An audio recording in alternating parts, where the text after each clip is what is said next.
The curtains had closed on a battle that had shaken the entire underworld. The audience, still processing what they had just witnessed, began to disperse in silence. Even Riser Phoenix had already returned to the Phoenix estate, nursing both his wounds and his pride. Meanwhile, Akira had been summoned privately by Surtsk's Lucifer. The two now sat alone in a quiet room, far from the lingering tension of the battlefield. "Shin Akira, thank you, for everything you've done for Rias," Surtsk said with a gentle smile. Akira offered a calm nod. "No. If anything, I should be the one thanking her." Surtsk chuckled softly. "Haha, looks like Rias has a better eye for people than I do." Both smiled, though the meanings behind their words were vastly different. Akira was thankful because it was thanks to Rias that he had broken through his limits and reached Mu-level strength.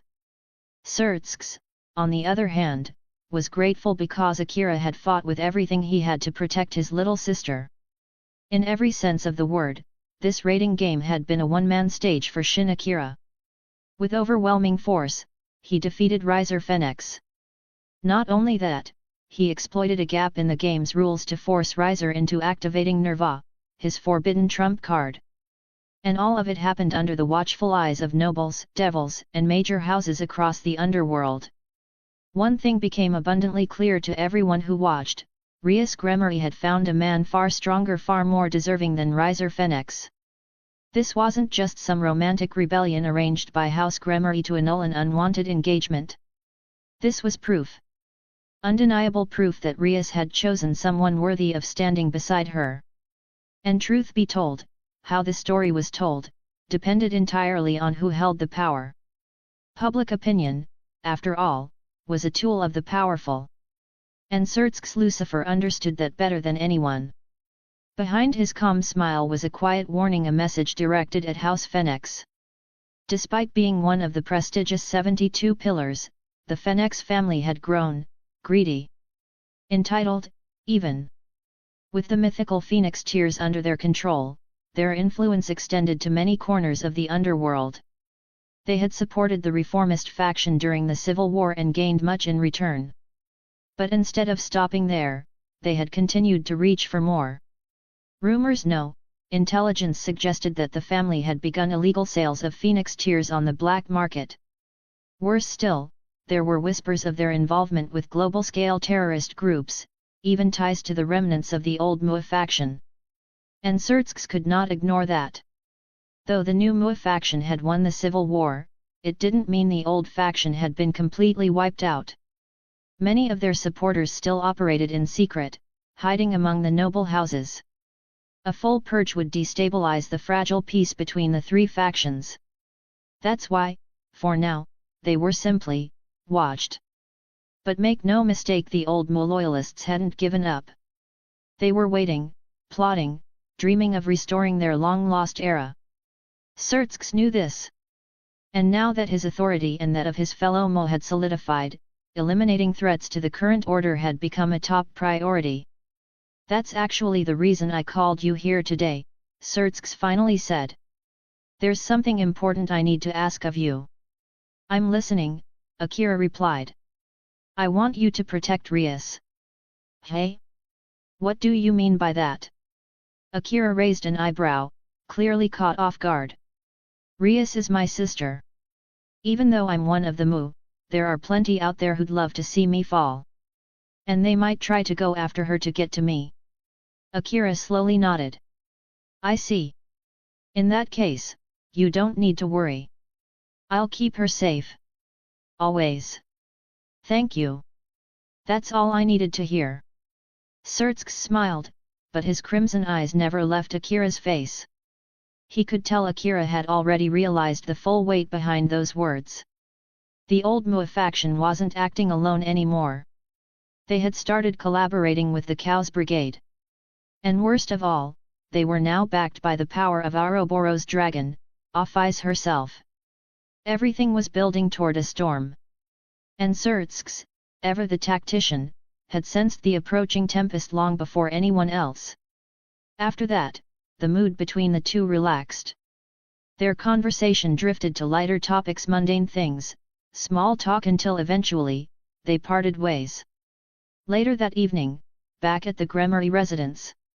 Akira, what did Uni-sama talk to you about? Rias asked, eyes filled with curiosity she couldn't quite hide. Nothing serious, Akira replied with a shrug. He just said you're my responsibility now. Told me to make sure you don't suffer. Yet. Rias's face turned bright red. A strange mix of embarrassment and mild irritation crossed her features. Why did her brother always have to say things like that? Just then, Konako Tajao walked over without a word and sat in Akira's lap, like a cat claiming her favorite perch. Naturally, Akira placed a hand on her head and began gently stroking her hair exactly like how one would pet a small feline. Akeno Himejima entered next, smiling sweetly as she placed a tray of hot tea and snacks in front of him. Meanwhile, Asia Argento sat quietly beside him, fidgeting shyly like a newlywed bride who still hadn't gotten used to being near her husband. Rias could only stare. What is this? She turned to Kaiba in confusion, but the pretty boy knight just gave a helpless shrug and sat down in silence, as if to say, don't look at me. I have no idea either. Are they still, my peerage? Rias thought, eyes wide in disbelief. When did everyone start hovering around Akira like this? Especially Konako. Ever since Akira helped heal her heart, the once distant girl had become far more open and far more attached. Meanwhile, Akira opened his system status window, his expression tightening in slight confusion. Name, Shin Akira status, transfer student Kuoh Academy rank, 6, ultimate class, template, Enkidu, 80%, noble phantasm, chains of heaven innate abilities, consummated shape, beast king's instinct, body transformation skills, blue lightning light, aura detection, wisdom of the people, true name release equipment, boosted gear, red dragon emperor's gauntlet, items. His synchronization with the Enkidu template still sat stubbornly at 80%. Even after defeating Riser Phoenix and ascending to Mu-level power, it hadn't moved an inch. That irritated him. Why? Why was he still stuck at 80%? Was power alone not enough to complete the bond? Was there something more he was missing? Though he had stepped into the realm of Mutir strength, Akira couldn't bring himself to feel satisfied. Because true strength was a hunger that never faded. At the same time, in another part of the world, the air trembled violently as a massive silver dragon soared through the sky. Its aura radiated with power equivalent to a mu, casting a heavy pressure over the land. But in the next moment, the dragon vanished, replaced by a lone young man, panting and soaked in sweat. Vala Lucifer. Just a little more. If I can perfect this, I'll be able to control Juggernaut Drive completely. He was training. Endlessly. Obsessively. Since his defeat at the hands of Shin Akira, Vala had disappeared from public view, dedicating himself to one thing, mastering the Juggernaut Drive of the Vanishing Dragon, Albion. All for one reason and one reason only. To defeat Akira. And take back everything he'd lost. Chapter 74, Meeting Azazel Again. Chapter 73, Meeting Azazel Again. Human World, Kuoh Town, Kuoh Academy, Occult Research Club Room. After all the chaos of the raiding game had finally died down, Akira returned to the human world with Rias and the rest of her peerage. But before they parted ways, Surtsks had left him with a final remark, calm, yet striking. I look forward to the day you and Rias walk down the aisle together. The words left Akira momentarily speechless. He didn't respond right away, simply blinking in quiet surprise. Still, he took it in stride. After all, he was technically Rias's boyfriend now. That was the entire reason he participated in the raiding game. It made sense, logically. Or so he thought. Not long after, Graphia Ever Composed delivered the real truth. By defeating Riser Phoenix in front of the entire underworld, Akira had, by custom, become Rias Gremory's new fiancé. That was the unspoken law among devils where strength ruled over all else. Long ago, such matters were settled through duels to the death. Now, they were decided in the form of rating games battles of pride and power. Akira won. Riser lost. And thus, the engagement was naturally transferred.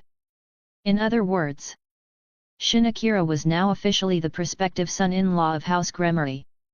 Back in the clubroom of the Occult Research Club, Akira sat with a distinctly annoyed expression, staring directly at Rias. He definitely liked her. She was the main heroine of high school DxD, after all. As a guy, it was impossible not to be attracted to someone like Rias Gremory. But still, this whole situation felt like a trap. All he wanted was to help. Now, somehow, he'd ended up stealing another man's fiancée and the entire underworld knew about it. Okay, I admit it. I should have told you beforehand, Rias said, guilt flickering across her face. You're acting like there's going to be a next time. There won't be. That was the only time. You're such a guy, why are you being so petty?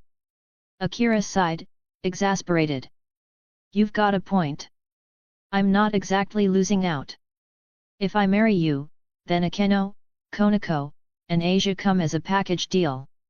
1 bride, 3 personal attendants. Not a bad bargain. The moment those words left his mouth, Akeno Himejima, Konako Tajao, and Asia Argento simultaneously flushed red. Asia, especially, looked like her brain had short-circuited from embarrassment. Her hands fidgeted helplessly as she tried to figure out where to place them. Akeno, by contrast, remained as elegant as ever. She had long since crossed the line of no return with Akira even before Rias. From the start, Akeno had understood that she would never be the main wife. And yet, she was content. That alone was enough for her. Ha! Can you not say things like that in front of me? Rias rubbed her temples, visibly exhausted. She was, after all, now his official fiancée. Hearing her peerage described like a bonus prize didn't exactly sit well. Fine. Next time I'll say it behind your back. Yo! She almost snapped, but stopped herself. No point getting angry. He had saved her. Even if she ended up having to pay with her engagement. Time passed until late afternoon. Rias and her peerage went back to their usual duties as reincarnated devils, making contracts with humans, granting requests, and receiving energy or spiritual compensation in return. Meanwhile, Akira, who had no particular role in that work, decided to head out and walk around town on his own. But just as he stepped out through Kuoh Academy's front gate. Yo! Been a while, Red Dragon Emperor. A familiar voice called out from behind. Akira turned slowly. His expression sharpened the instant he saw who it was. Standing casually under the glow of the setting sun, hands in his coat pockets, was none other than Azazel, Governor General of the Fallen Angels and Supreme Leader of Grigori. They had met once before. But to call it a fight would have been a stretch. Back then, Akira had done everything he could just to stay on his feet. Azazel, on the other hand, had simply watched, like a scholar observing a fascinating specimen. He had pulled back not because Akira forced him to, but because he had no real reason to escalate the situation. Only now, having reached the power of a Mu-level being, did Akira understand just how vast that gap had truly been. If it had been anyone else other than Azazel back then, he would have died. No question. Azazel wasn't merciful, he was curious. And because he cared deeply for Vali, his son, and Vali was the White Dragon Emperor, he wasn't about to kill the Red One. Azazel. Yeah, it's been a while, Azazel said, smiling easily. Heard you gave Vali a serious beating. Nicely done. Just got lucky, Akira replied flatly. Had. Luck counts as a form of strength. Besides, Vala told me himself said you used your abilities with incredible precision. That's not luck. That's skill. Akira didn't respond. He simply stood there, quiet, his posture subtly shifting. He had already begun circulating magic through his body. Azazel might be an ultimate class being with years of experience, but Akira wasn't afraid. Not anymore. At the very least, he was confident he could escape alive if things went south. The boosted gear, the Red Dragon Emperor's gauntlet, was still his greatest ace. But Azazel simply chuckled. Relax. I'm not here to pick a fight. Humph. An ultimate class fallen angel suddenly shows up in a small Japanese town, claiming he's just here for a casual chat. Do you believe that? You're cautious. I like that. Azazel grinned. Got time? Let's grab a drink. He gestured toward a small street-side restaurant across the road. A quiet place, the kind of shop salarymen would visit after work for beer and snacks. Akira narrowed his eyes. This guy? In a place like that? I'm 15, he said under his breath, glancing away awkwardly. Despite having the mind of an adult, his current body was still that of a high school student. In Japan, drinking underage was illegal. Oh come on, you're the Red Dragon Emperor. You're telling me a little sake scares you? Cheap bait. Not biting. Still, Akira followed him in without resistance. With his current power, alcohol wouldn't even make a dent. He could purify its effects with a flick of mana if needed. 2 sets of appetizers and 2 bottles of sake, Azazel called out once they stepped inside. Coming right up, the owner replied cheerfully. Apparently, the shopkeeper knew Azazel pretty well. He welcomed him like an old friend. Akira found it increasingly strange. A governor of the fallen angels, and he's a regular at some tiny izakaya in rural Japan? More and more, things stopped making sense. Why was the leader of Grigori spending so much time in the human world? Why did he seem so comfortable living among normal people? Questions started piling up in Akira's mind. And somehow, he knew this wasn't just a casual drink. Azazel didn't move without reason. And whatever that reason was, Akira was about to find out. Chapter 75, The plot moves forward. Chapter 74. The plot moves forward. Inside a quiet, dimly lit room, Akira and Azazel sat across from one another, separated only by a small wooden table and a bottle of freshly opened sake. So, the mighty governor of the fallen angels himself comes all the way to a little town like Kuoh. What brings you here? Akira asked bluntly, his tone calm but edged with suspicion. Azazel chuckled, swirling the cup in his hand as he leaned back with an air of complete ease. You're as impatient as they say. I take it you didn't come because of the White Dragon Emperor. Correct. Your scuffle with Valia isn't my business. Win or lose, that's on him. I'm not here to interfere. Then it must be about something or someone else. Azazel's lips curled into a teasing grin. Why don't you try guessing? The way he looked at Akira was almost playful, like a teacher watching a promising student piece together a puzzle. This man might have been the head of Grigori, but he had the personality of someone who'd never taken a single thing in life seriously.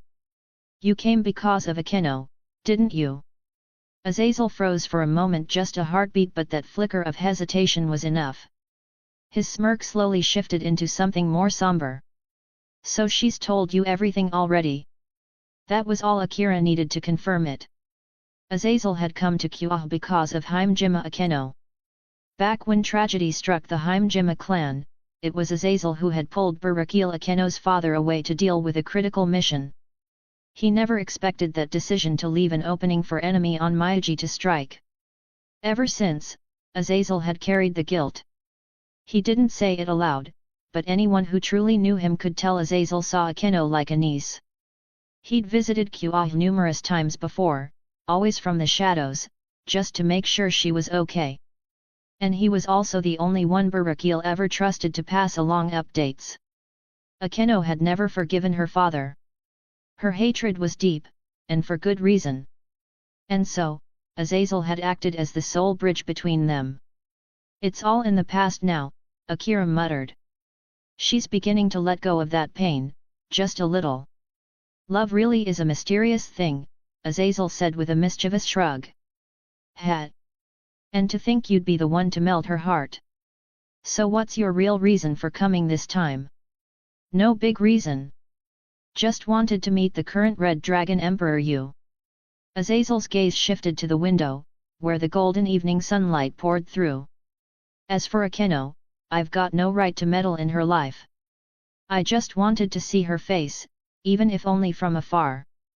So the great governor of the fallen angels gets to take vacations now, hey. Haha. Even governors need a break sometimes. Akira narrowed his eyes.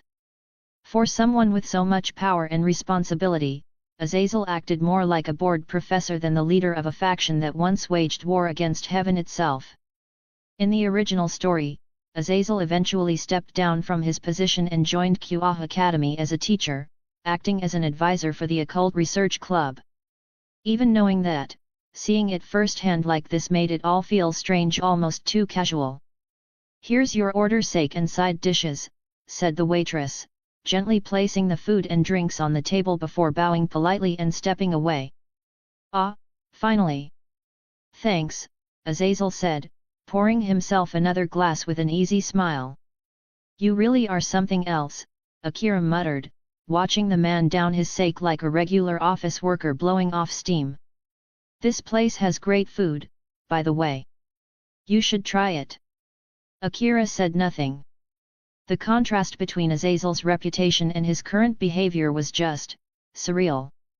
Is this really the same man who commands one of the most dangerous factions in the world? By the way, Azazel added suddenly, setting his cup down, since we're already talking, there's something I should probably tell you. What is it? Kuoh might not stay peaceful for much longer. Akira's expression shifted ever so slightly. The moment he heard those words, memories from the original plot came flooding back. If everything followed the natural flow of the high school DxD storyline, then the next arc would be the Holy Sword incident. At the heart of it was Kokabeel, one of the 4 great seraphs of the fallen angels. A war-hungry maniac who'd been trying to spark another great conflict between the 3 factions: devils, fallen angels, and heaven. You don't need to worry too much, Azazel said calmly. With the power you've got now, this won't be anything major. Akira didn't respond, but he understood the implication. After all, he had already fought and beaten Vali, the White Dragon Emperor. Kokabeel wouldn't pose much of a threat in comparison. In truth, Azazel was letting this incident unfold on purpose. It was a necessary purge. A fanatic like Kokabeel who lived and breathed war couldn't be allowed to roam free forever. Azazel had likely known for some time what his subordinate was up to, but he was waiting for the right opportunity. Now that Akira was here, someone strong enough to end it quickly and cleanly, that opportunity had arrived. Azazel might act carefree, but nothing he did was without reason. No way Kokabeel would try anything in Kuoh without knowing Azazel had eyes everywhere. Elsewhere, on the edge of Kuoh town, 2 girls walked slowly down a quiet sidewalk, their steps echoing faintly under the orange dusk sky. So this is the so-called land of the rising sun, Japan. What a godless place! Not even a sliver of divine atmosphere anywhere, said the blue-haired one with a sharp gaze and an air of cold confidence. Her name was Zenovia Quarta. Beside her, a brown-haired girl gave an awkward laugh and scratched her cheek. Come on, Zenovia, don't be so harsh. This was Irina Shadu, once a childhood friend of a certain boy from Kuoh, and now a full-fledged agent of the church. You lived here before, didn't you? Then you lead the way. I was a little kid back then. It's been years, okay? You expect me to remember every street? You're useless, Irina. I'm choosing to ignore that. The 2 of them, Zenovia and Irina, were holy sword wielders dispatched by the church. Their current mission: investigate the rumored appearance of Kokabeel in Kuoh. But because this was devil territory, they couldn't act carelessly. Every move had to be calculated. One wrong step and they could trigger a diplomatic disaster. By the way, Irina, Zenovia said, glancing at her partner with curiosity. You mentioned you had an old friend living here, right? Let's go see him. Sure, but Zenobia, listen. Don't mention anything about Issei, alright? Yeah, I get it. Zenobia agreed quickly, but the glint in her eyes said otherwise. She was straightforward to a fault. Once she set her sights on something, she'd pursue it until the end, regardless of consequences. Unfortunately for both of them, they didn't know the truth. The boy they were searching for, Hyudo Issei, no longer existed. Every memory of him had been erased. From his parents.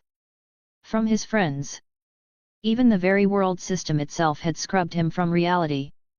Unaware of this fact, the two girls continued walking deeper into the town, drawn by echoes of a past that no longer existed.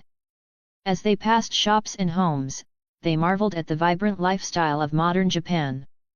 But to them, this place felt too free, too chaotic. It lacked the sacred air they had grown up with in the sanctuaries of Europe. Still, Irina smiled faintly as she walked. Her heart held one small hope: to meet her childhood friend again. Back when she was a tomboy, often mistaken for a boy herself, she'd spent countless days with him. Now, after growing into a proper young lady, she was curious. How would he react when he saw her again? She didn't know. Didn't realize that Hyudo Issei was gone forever. Chapter 76, Chiba Ueto's Hatred. Chapter 75, Chiba Ueto's Hatred. The moment Akira stepped into the occult research club room that afternoon, he immediately sensed something was off. The atmosphere was heavy, oppressively so. It felt like the air itself had thickened, as if a silent pressure was weighing down the room. Rias, Akeno, Koniko, Asia. They were all there, seated in their usual places, but unease flickered across their faces. Tension hung in the air like an unspoken curse. Then his eyes landed on one person, Chiba Ueto. The cheerful smile and gentlemanly warmth Chiba usually carried were gone. What remained was a stormy silence, coiled and ready to explode at the slightest touch. Akira, you're here, Rias greeted with a faint nod. But her voice sounded tired. Not physically but emotionally. Drained. Worn. It wasn't hard to figure out why. Akira narrowed his eyes. What's going on? Why does it feel like a storm's about to break? Rias sighed quietly and answered, her tone calm but firm. Last night, during a mission, Ueto encountered an excommunicated priest. The person he was contracted to protect was killed. They fought, and Ueto lost. An excommunicated priest? Akira echoed. Yes. He frowned. Don't tell me, it wasn't Freed, was it? No. According to Ueto, the man introduced himself as Anderson. Akira fell silent, then let out a slow breath. Of course. Without Freed Selzen, someone else would take his place. Freed wasn't the only exorcist capable of wielding a holy sword. Just one of the rare few compatible with that kind of divine weapon. But rare didn't mean unique. I'll destroy every last one of those damned holy swords. Chiba's low voice rumbled from the corner of the room. His aura darkened. A storm of hatred radiated from his body, chilling the room like a winter wind. It wasn't killing intent, it was something deeper, heavier. The kind of malice born from pain too long buried. Even Asia flinched. Chiba stood, his face shadowed, and made his way to the door with sharp, purposeful steps. Ueto, wait, where are you going? Rias called out.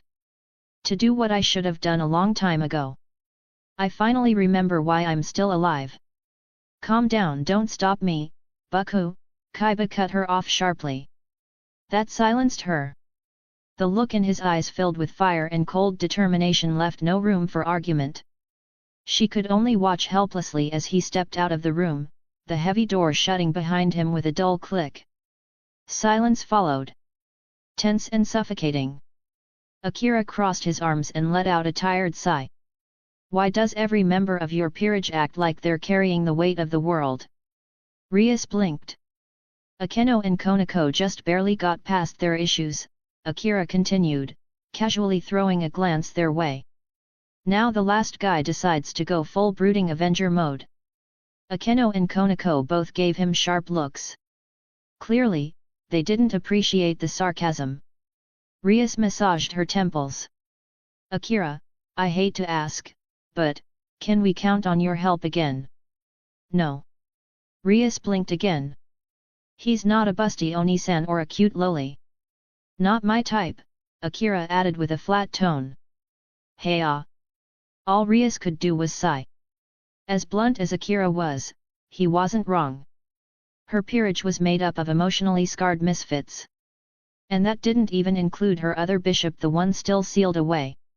A certain extremely dangerous trap with extreme social anxiety.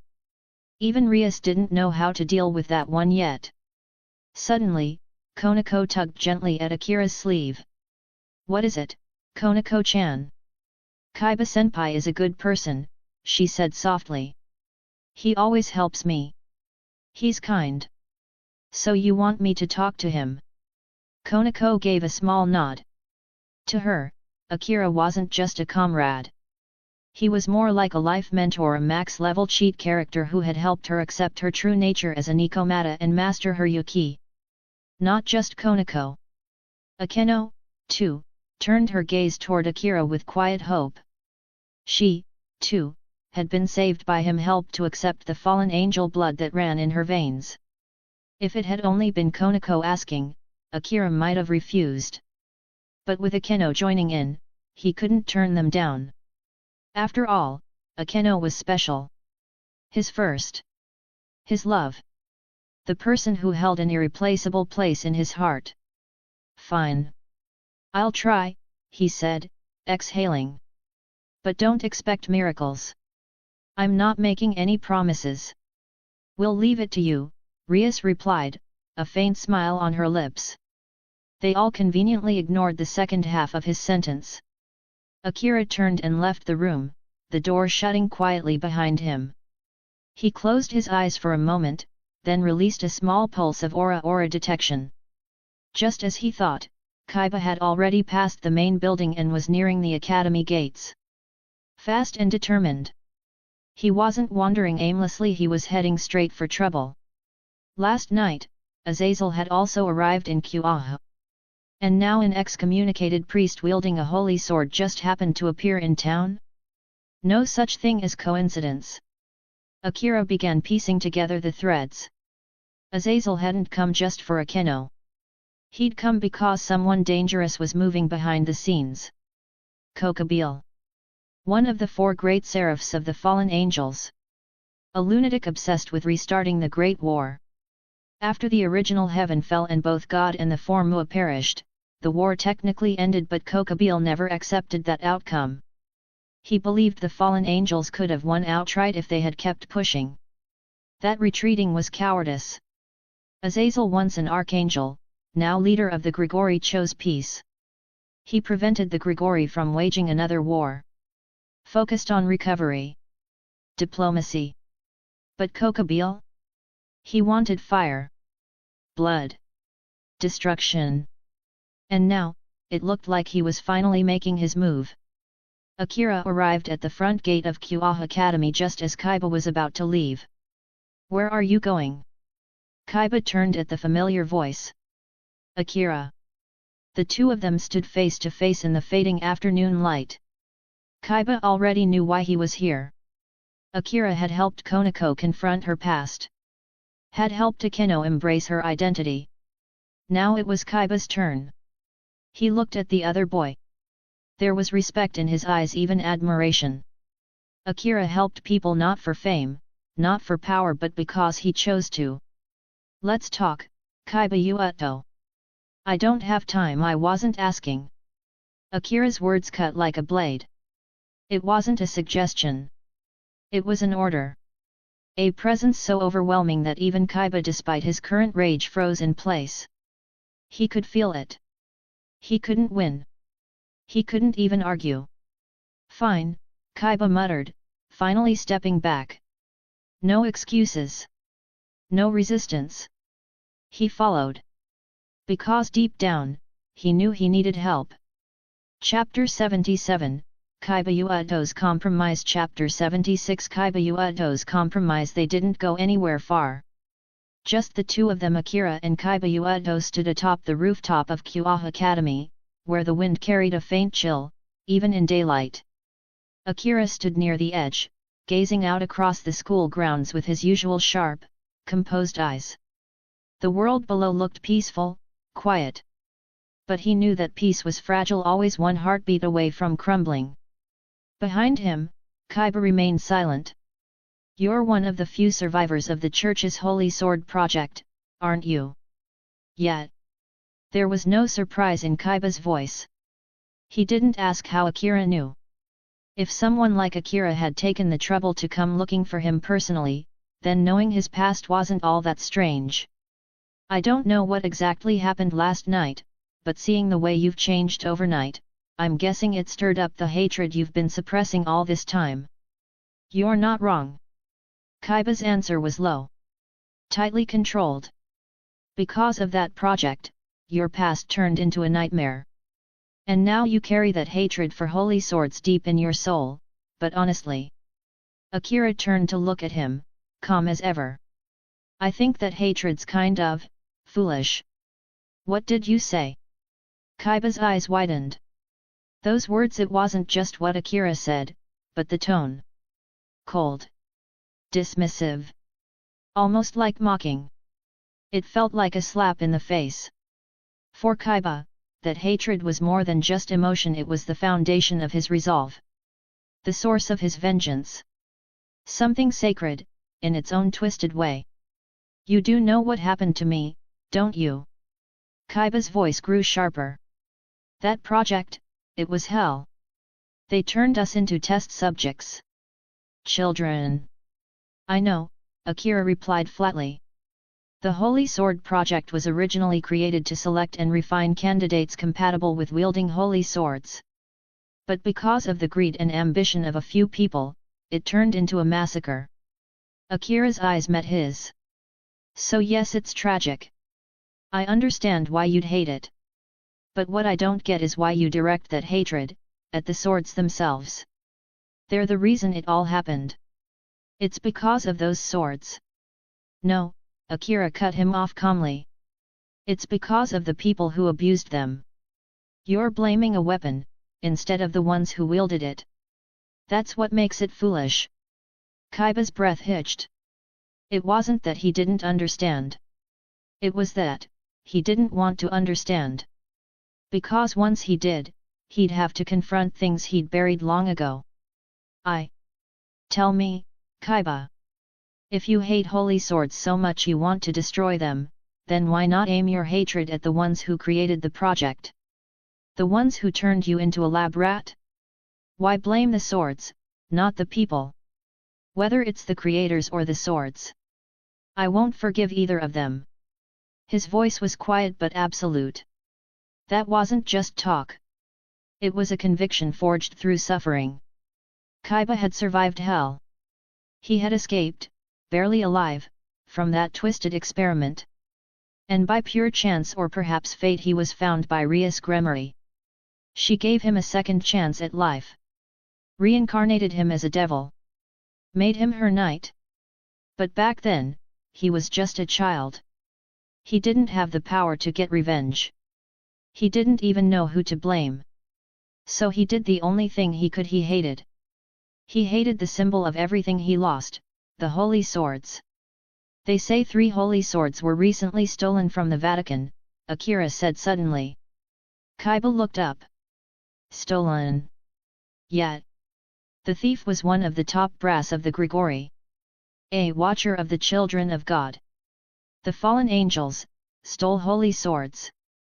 If my guess is right, the excommunicated priest you fought last night, he was wielding one of them. Chiba's eyes darkened. That makes sense. That sword, that cursed, blinding light had pulled something dark from his heart. Memories. Pain. Rage. Also, 2 holy sword wielders from the church have arrived in Kuoh City. More sword users. Akira gave a half smile. So then, take a guess who did the sword you saw last night originally belong to. Chiba's expression stiffened. Wait, you mean? Yet. It wasn't his.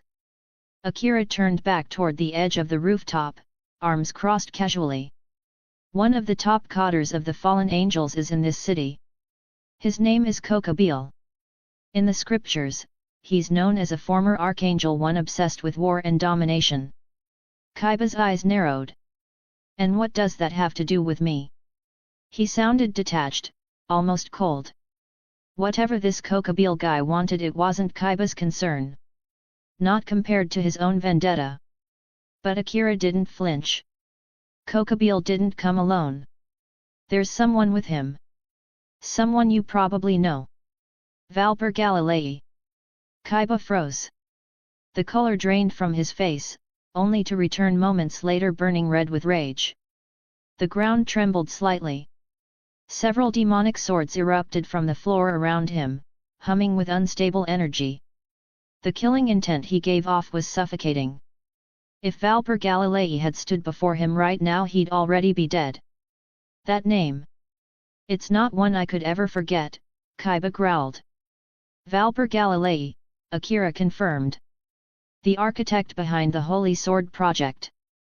The man who turned children into corpses. Where is he? I'll kill him right now.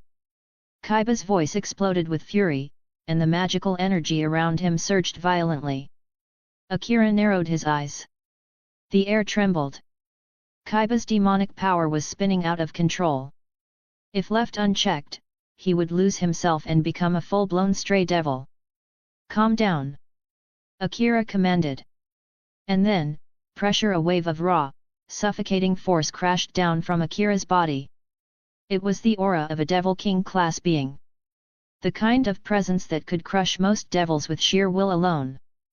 Chiba collapsed to one knee, gasping. The swords shattered around him. To someone like Akira, suppressing a low-class devil was no harder than snapping a twig. If you want revenge, I'll give you the chance, Akira said, voice low and unyielding.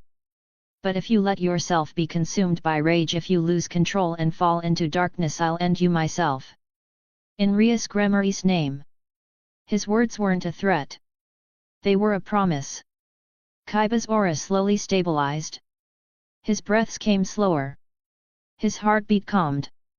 No matter how much hatred he held, he couldn't get revenge if he lost his mind. Where is he? He's already in Kuoh City. The excommunicated priest you fought, he was just a pawn. One of Valper's subordinates. Anderson, Chiba muttered, his voice laced with loathing. The man who'd reopened old wounds. One more thing, Akira added. Kuoh didn't just come for sightseeing. With stolen holy swords, 2 church warriors, Valper Galilei and fallen angel support, they're planning something big. Chiba said nothing. He knew it too. The calm before the storm was over. A battle was coming. So Akira turned to him one last time. Don't rush. The time will come. When it does, you'll get your revenge. But until then, the most important thing is you. Keep control of yourself. Don't let your hatred rule you. It won't, Chiba said, steadying his breath. I swear. I won't fall. I believe you, Akira said with a small nod. But until I say otherwise, you're not allowed to leave Kuoh Academy. But Fine. Like it or not, he understood the truth.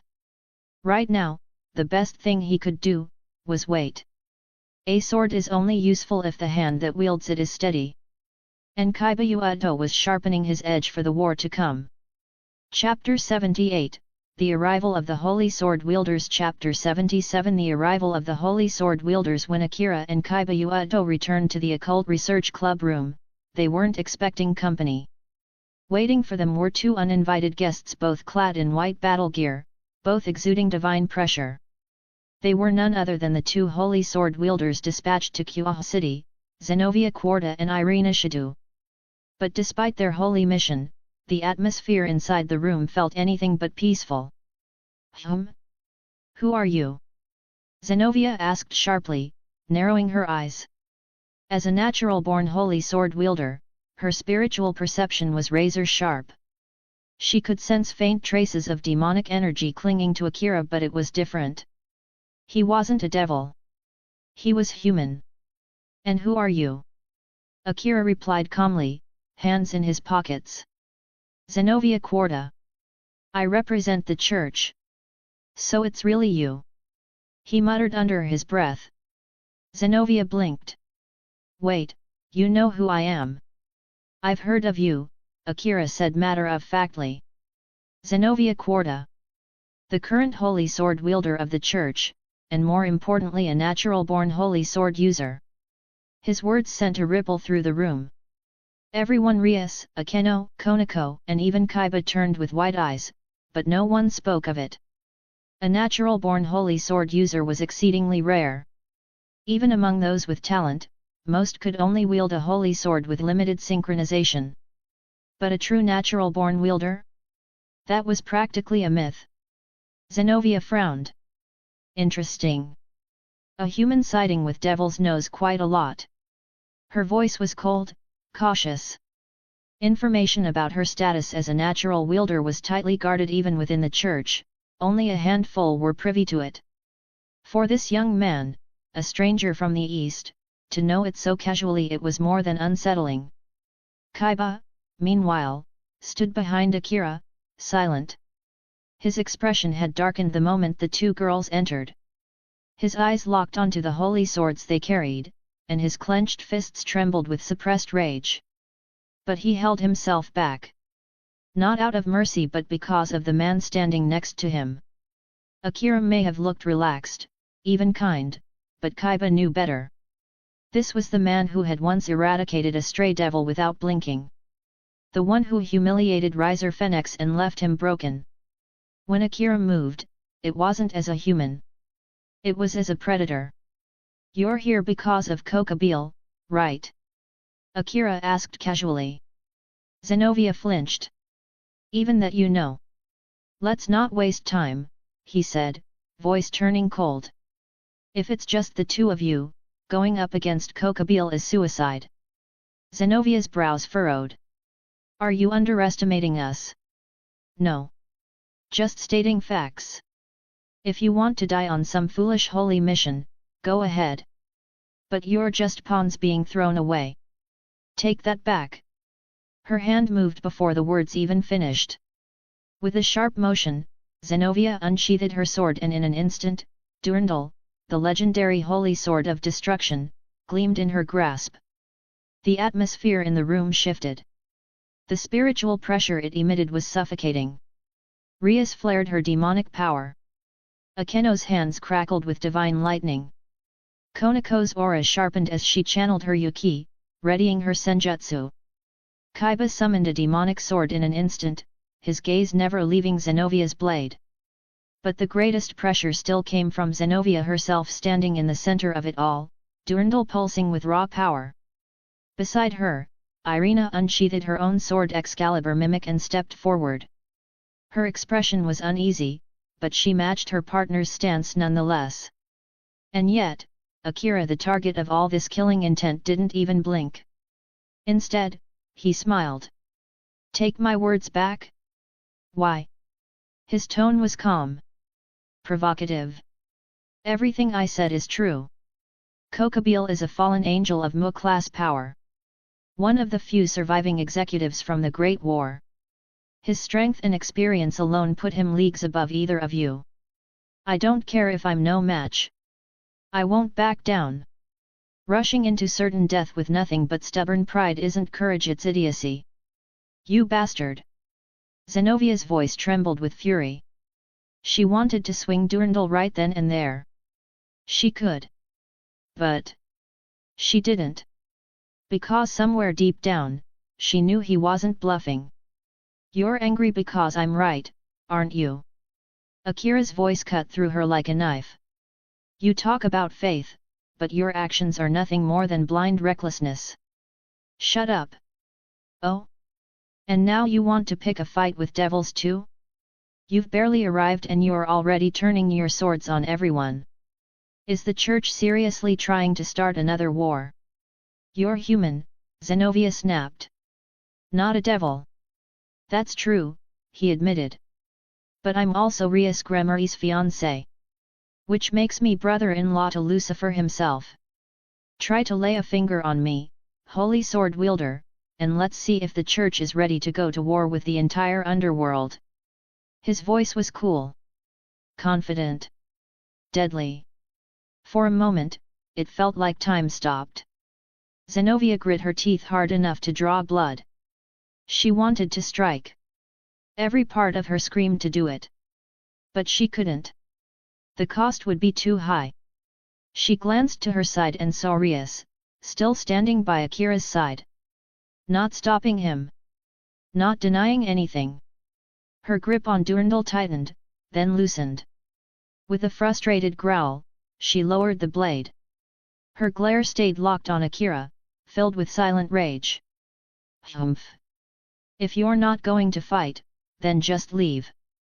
When Kokabil slaughters you later, I'll be sure to pick up what's left of your corpses.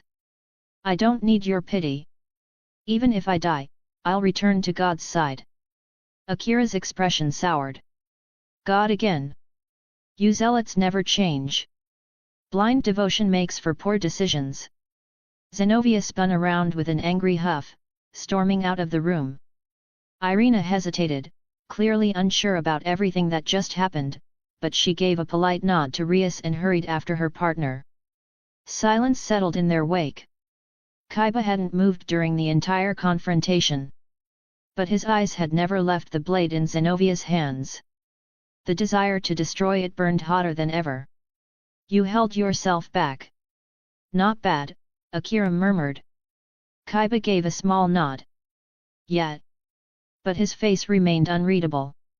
Rias watched him quietly, her heart a little heavier than before. Even though Yuato had returned, Akira hadn't been able to heal the wound in his heart. Not yet. His hatred for the holy swords hadn't gone anywhere. Akira. She finally spoke, what's really going on? How do you know about Kokabil? Now that things had calmed down a little, the question hung heavily in the air. Akira turned toward her. Azazel told me. Azazel? The governor of Grigori.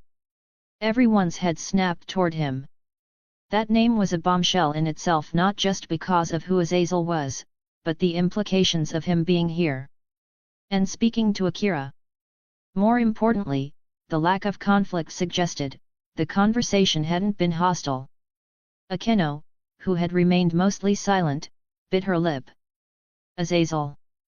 She knew him. Years ago, he had approached her. Offered her help. Tried to bridge the rift between her and her father, Barakil. She rejected him. But deep down, she knew Azazel had always been watching over her. Not for himself but for her father's sake. Yet, Akira continued. Kokabil's making his move. Azazel wants him out of the picture. No one, not even the other fallen angels, want a warmonger stirring up chaos again. What's he after? Rias asked carefully. Think about it. What's in Kuoh City that would draw the attention of a fallen angel executive? Rias fell silent, eyes narrowing as she processed his words. Then Akira looked at her. And the realization hit her like a bolt of lightning. No way, don't tell me, he's after me. Not just you, Akira said, voice flat. You, and Sana Satrai. Chapter 79, Kokabil. Chapter 78, Kokabil for me and Sana. Rias's voice trembled slightly, her crimson eyes wide in disbelief. The thought alone was absurd. She couldn't understand why she or Sana would become a target in a holy war. You still don't get it? Akira asked quietly, but not unkindly. I can't wrap my head around it. That's because you and Sana are both the younger sisters of the current Devil Kings. The moment Akira said it, the air shifted. Rias's expression froze, her eyes darted sharply toward him, realization dawning all at once. She was quick-witted. She didn't need a full explanation to piece it together. He's planning to use us, as bait. Her voice lowered. He wants to use me and Sana to trigger a war between devils and the fallen angels. Exactly, Akira replied, his tone like cold steel. Cockabille's always been a warmonger. He doesn't care about peace, or balance. He stole 3 Excalibur fragments from the Vatican not to use them but to ignite a conflict. One that drags in devils, fallen angels, and even the angels themselves. Then that means Azazel's presence in Kuoh City is part of the countermeasure, Akira cut in, finishing her sentence. This whole thing is a high-stakes chess game. Azazel's here to keep Cockabille in check. He's trying to eliminate the threat from within Grigori before it burns the world. Rias stood still, lips parted, eyes staring into the middle distance. Her thoughts were racing. What started as a simple incident, just a few holy sword users showing up, was actually a fragment of something far more dangerous. She and Sana weren't just student council presidents or young heiresses anymore. They were the pieces Cockabille needed to light the fuse of another great war. Then I have to warn Sana. She needs to prepare for this, she said, spinning on her heel. Akira nodded. Go. Without another word, Rias hurried out of the occult research club room, the sound of her footsteps echoing behind her. Her usual composed elegance was replaced by urgency. She knew Cockabille wasn't just another fallen angel. He was a cadre, a surviving executive from the original 3-faction war. Someone who'd stood on the front lines of hellish battlefields and lived to tell the tale. You didn't earn a place like that by being weak. The rest of the room remained silent, each of them processing what they'd just learned. Akira had dropped a bomb and none of them could ignore it. Time passed. The sun dipped below the horizon, and night fell slowly, like a velvet curtain descending on an empty stage. Shadows stretched across Kuoh City, and silence cloaked the outer districts where humans rarely ventured.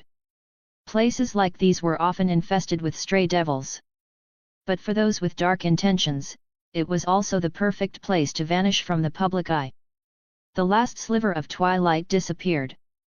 The moon hung high and full, casting pale silver light over the rooftops. It felt less like a light of hope, and more like the cold, indifferent gaze of a distant god. 2 shadows moved quickly through the empty streets, swift and soundless, cutting through the darkness like trained predators. After a full day of searching, Zenobia Quarta and Irina Shadu had finally arrived. But what greeted them was nothing. The trail of the excommunicated priest they were tracking had vanished completely. There was no sign of a struggle. No broken mana residue. Nothing. Even a novice could tell they'd walked straight into a trap. Zenovia's hand tightened around the hilt of Durandal. The weight of the sword, once reassuring, now felt heavier than usual. And for some reason, Akira's words from earlier that day echoed in her mind. A cadre-class fallen angel steals 3 Excaliburs, and the church sends just 2 sword-wielding girls to deal with it. Something didn't add up. No, everything felt wrong. She hated it. She hated how right he was. Despite her irritation with his blunt attitude, she couldn't deny the truth in his words. They were here. Alone. Sent on a mission against a fallen angel who had lived through the worst war in the history of heaven and hell. It was a suicide mission. Where did he go? He was here just a moment ago, Irina murmured, glancing around nervously. The unease in her voice was clear. She gripped Excalibur mimic tightly, her holy aura flaring ever so slightly. Irina, Zenobia said softly. I think we walked straight into a trap. Even if it is, we have to complete the mission, Irina replied firmly, her voice unwavering. Our orders are clear. We retrieve the 3 Excalibur fragments. That's our duty. Zenobia fell silent, staring at her partner. There was no hesitation in Irina's eyes. Her belief was absolute. Unshakable. Compared to that, Zenobia couldn't help but feel lacking. Honestly, I'd rather live, Zenobia muttered, almost too quietly. What? Irina blinked in confusion. I'm serious, Zenobia continued. That guy Shin Akira, he was right. Us fighting Kokabil on our own, there's no way we win. It's just not realistic. If I die for the mission, so be it, Irina said, not even flinching. As long as I fulfill my purpose, I'll return to God's embrace. I have no regrets. But this mission is impossible. Just like he said, the church didn't send us here to win.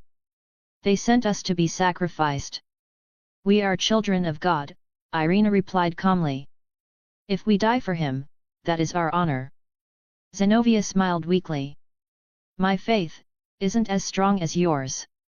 Irina turned to her, eyes wide. Zenobia. In the eyes of zealots, saying something like that could be heresy. Cowardice. Apostasy. But Zenobia didn't care. I've felt it for a while now, she confessed. My belief isn't like yours. I believe in God, yes. But I also want to survive. I want to keep living. Irina clenched her jaw, struggling to process those words. I won't judge you, but I don't understand you. Zenobia looked up at the sky, dark and cold. If we die here, it's over. Everything ends. Including our faith. Wouldn't it make more sense to survive so we can keep serving God another day? Irina had no response. It made sense. Too much sense. And yet, her heart refused to accept it. To Irina, faith wasn't about survival. It was about sacrifice. Even if it meant giving up her life, her purpose remained the same. But before either of them could say more, a crushing pressure slammed into them. A wave of overwhelming magical power filled the air, pressing down on their bodies like an invisible weight. Without hesitation, both girls raised their swords. Durandal. Excalibur Mimic. The air crackled around them as their holy auras flared to life. Back to back, they stood against the darkness. Then a voice echoed. Annoyed. Sharp. Mocking. Well, well. Two little lambs from the church, wandering straight into my den. They turned sharply toward the voice. Above them, framed by the moonlight, was a figure cloaked in black. 10 obsidian wings unfurled from his back like the feathers of a fallen seraph. The air twisted around him. Madness gleamed in his eyes. His grin stretched far too wide to be human. The sheer pressure rolling off his body was unbearable. The aura of an apex predator, amused by the prey that stumbled into his reach. A Qadr-level fallen angel. Kokabil, Zenobia whispered bitterly. Now that she saw him in person, she understood. His presence alone was enough to crush her lungs. This wasn't someone they could fight. He wasn't just a powerful enemy, he was a survivor. One of the last remnants of the Great War. An embodiment of destruction who had cheated death more times than most could count. He hadn't reached the power level of a devil king, not yet. But within the ranks of the fallen angels, he was untouchable. Irina's breathing grew shallow. Zenovia's grip on Durandal tightened. The target they'd been chasing was now standing right in front of them. And both of them knew. This wasn't a battle. This was the beginning of the end. Chapter 80, Akira's Arrival. Chapter 79, Akira's Arrival. The two girls stood firm, blades in hand. Zenobia and Irina tightened their grips on their holy swords, their eyes sharp and resolute. Yet despite their courage, the pressure pressing down on them was suffocating, an overwhelming aura like a mountain looming before them. Only now, facing him head-on, did they truly grasp the weight of the situation. This was no ordinary fallen angel. This was a Qadr, a high-ranking general from the ancient days of the Great War. A monster whose strength was far beyond anything they could handle. But it was too late to regret. There was no turning back now. They had no choice but to fight. Hand over the sacred swords, Kokabeel. Irina called out, stepping forward defiantly. Those blades are not meant for traitors who turned their backs on God. Zenobia let out a soft sigh. Picking a fight with someone so far out of their league was suicide. And Irina knew that too. But still, she advanced without a hint of hesitation. Was that what people called courage? Or was it simply blind faith? Kokabeel smirked an arrogant, condescending smile. To someone like him, who had once battled against Seraphim and Mu alike, these two church girls were nothing more than noisy insects. And the weapons they carried? Mere imitations. While technically sacred swords, they were restructured from fragments mass-produced through alchemy, lacking the true essence of the originals. To him, they were just toys. Only two holy sword wielders? Is this all heaven could spare? Kokabeel's voice was thick with mockery. How disappointing! Has the church truly fallen so low? The words stung. Both girls had fought in brutal battles, slain stray devils, faced heretics and apostles of hell. But in front of Kokabeel, none of that mattered. Kokabeel, think carefully. Zenobia stepped forward now, trying to reason with him. Stealing those sacred blades is a direct provocation. It could reignite war between angels and the fallen. Are you seriously willing to shatter the world's fragile peace just for your own ambition? Kokabeel chuckled. Of course. That's exactly what I want. The bluntness of his answer hit them like a slap. No games. No lies. Just pure, unapologetic madness. At first, I assumed Michael would send an army of Seraphim after me once I took the Excaliburs, but no. He sends you too. Pathetic. This is a disgrace. You bastard. So I came to the east with a single purpose, Kokabeel continued, raising his arms dramatically, his 10 black wings stretching wide against the moonlight. To capture the younger sisters of the current Mu. To humiliate them, and kill them. That would surely push the devils into fury, don't you think? And when that happens, boom! War returns. He grinned with wild delight. I'll bring back the Great War with my own hands. Zenobia and Irina froze in horror. This wasn't about the Excaliburs anymore. This wasn't even about power or revenge. This was about destruction. Pure and absolute. He wanted the world to burn. You're insane. Irina whispered, voice trembling. You really are completely insane, Zenobia muttered beside her, clutching Durandal tighter. They both knew what was at stake now. If Kokabeel succeeded, the fragile peace forged over centuries would be shattered. Heaven, hell, and everything in between would descend into chaos once more. That's enough talking. Time to die, Kokabeel said coldly. At his signal, 3 figures stepped out of the shadows. Excommunicated priests, fanatics cast out from the church. Each one held a forged sacred sword in hand, their eyes devoid of mercy. Fried Selzen had been Kokabeel's prime candidate, a madman whose compatibility with sacred gear allowed him to wield multiple Excaliburs at once. But now that he was dead, these 3 were little more than cheap knockoffs. Valper Galilei's technology could replicate the sacred sword compatibility factor, but the results were unstable. Fried had been a rare success. These 3 were just disposable tools. Still, they were enough to be dangerous. The air grew heavy. Tension thickened with every passing second. Then footsteps echoed softly from the distance. Someone was approaching. Kokabeel paused, his expression shifting. He turned his head toward the source of the sound. Out from the shadows stepped a young man, emerald eyes gleaming sharply beneath the pale moonlight. His aura wasn't demonic. Nor angelic. But it was potent, unnaturally calm and unwavering.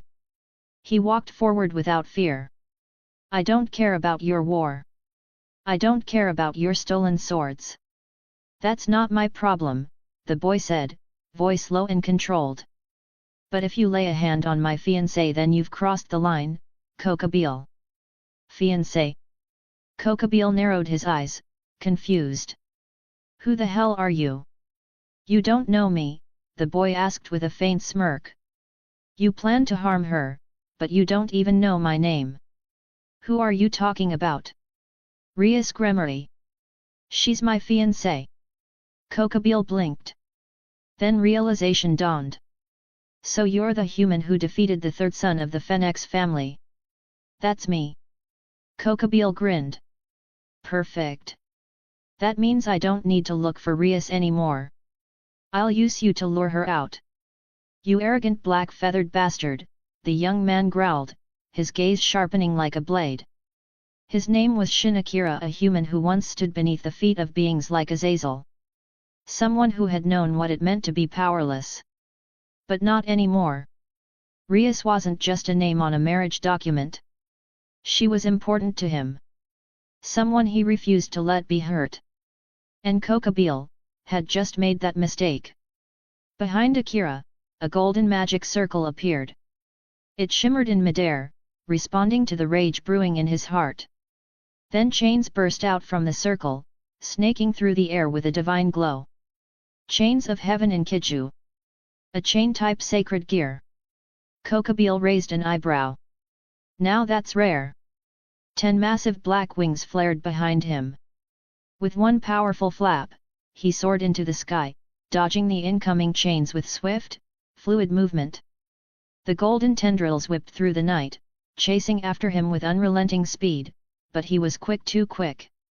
That all you've got? Kokabeel called down mockingly. I expected more from the one who humiliated a phoenix. You arrogant crow, Akira growled. Memories flashed across his mind. Azazel. The man who once towered over him. The suffocating pressure of being powerless, of being insignificant. He had clawed his way out of that darkness. He had changed. But the pain of being helpless, it had never truly healed. The ground beneath Akira trembled. Golden light pulsed from cracks in the earth, spreading outward like ripples on a pond. Then weapons began to rise. One after another, countless blades, spears, axes, and hammers emerged, shining as though summoned from some divine treasury. Hundreds of weapons, each one infused with a trace of ancient might. An echo of a forgotten empire. What is this? Kokabeel's eyes widened. You summoned all of this? Akira didn't answer. Instead, he lifted his hand and snapped his fingers. Fall from the heavens, you mad crow, wisdom of the people. The weapons launched skyward in unison. It wasn't just quantity. Each blade carried killing intent, sharp, precise, and impossible to evade. Though they lacked the authority of true noble phantasms, the sheer pressure they emitted rivaled even Gate of Babylon. Kokabeel's smug expression vanished. This is bad, they're too fast, too tight. There was no time to escape. The blades tore through the air, homing in from every direction. Kokabeel summoned a barrier of dark light, but it was useless. The storm of weapons crashed into him like a divine punishment. Steel slashed across his body over and over, without mercy. His cloak was shredded. Wounds split open across his chest, his arms, his legs. Even his wings, those 10 obsidian wings that symbolized his power, were now tattered, stained with his own blood. Feathers, black and bloodied, rained down through the moonlit sky. The cotter who once stood above angels and demons alike was bleeding. And above him stood the boy with emerald eyes, silent and unwavering. Shin Akira had arrived. And the war Kokabeel sought, was no longer going according to plan. Chapter 81, The Powerless Kokabeel. Chapter 80, The Powerless Kokabeel. Arg. A furious scream tore through the midnight sky. Kokabeel's voice, once proud and filled with contempt, now trembled with searing pain and rage. His body throbbed in agony, every nerve alight with the sting of wounds no fallen angel of his rank should suffer. This couldn't be happening. He was a cotter of the Gregorian ancient existence, a being forged in the fires of the Great War. And yet, he had been wounded, by a mere human? Is that rage I hear? A calm voice echoed across the battlefield, cool, indifferent, and laced with quiet authority. Too bad. Without real strength, it's just the desperate howling of a wounded beast. Akira's words weren't shouted. They didn't need to be. Their weight crushed down like the night sky itself. Don't get cocky just because you barely managed to hurt me, human.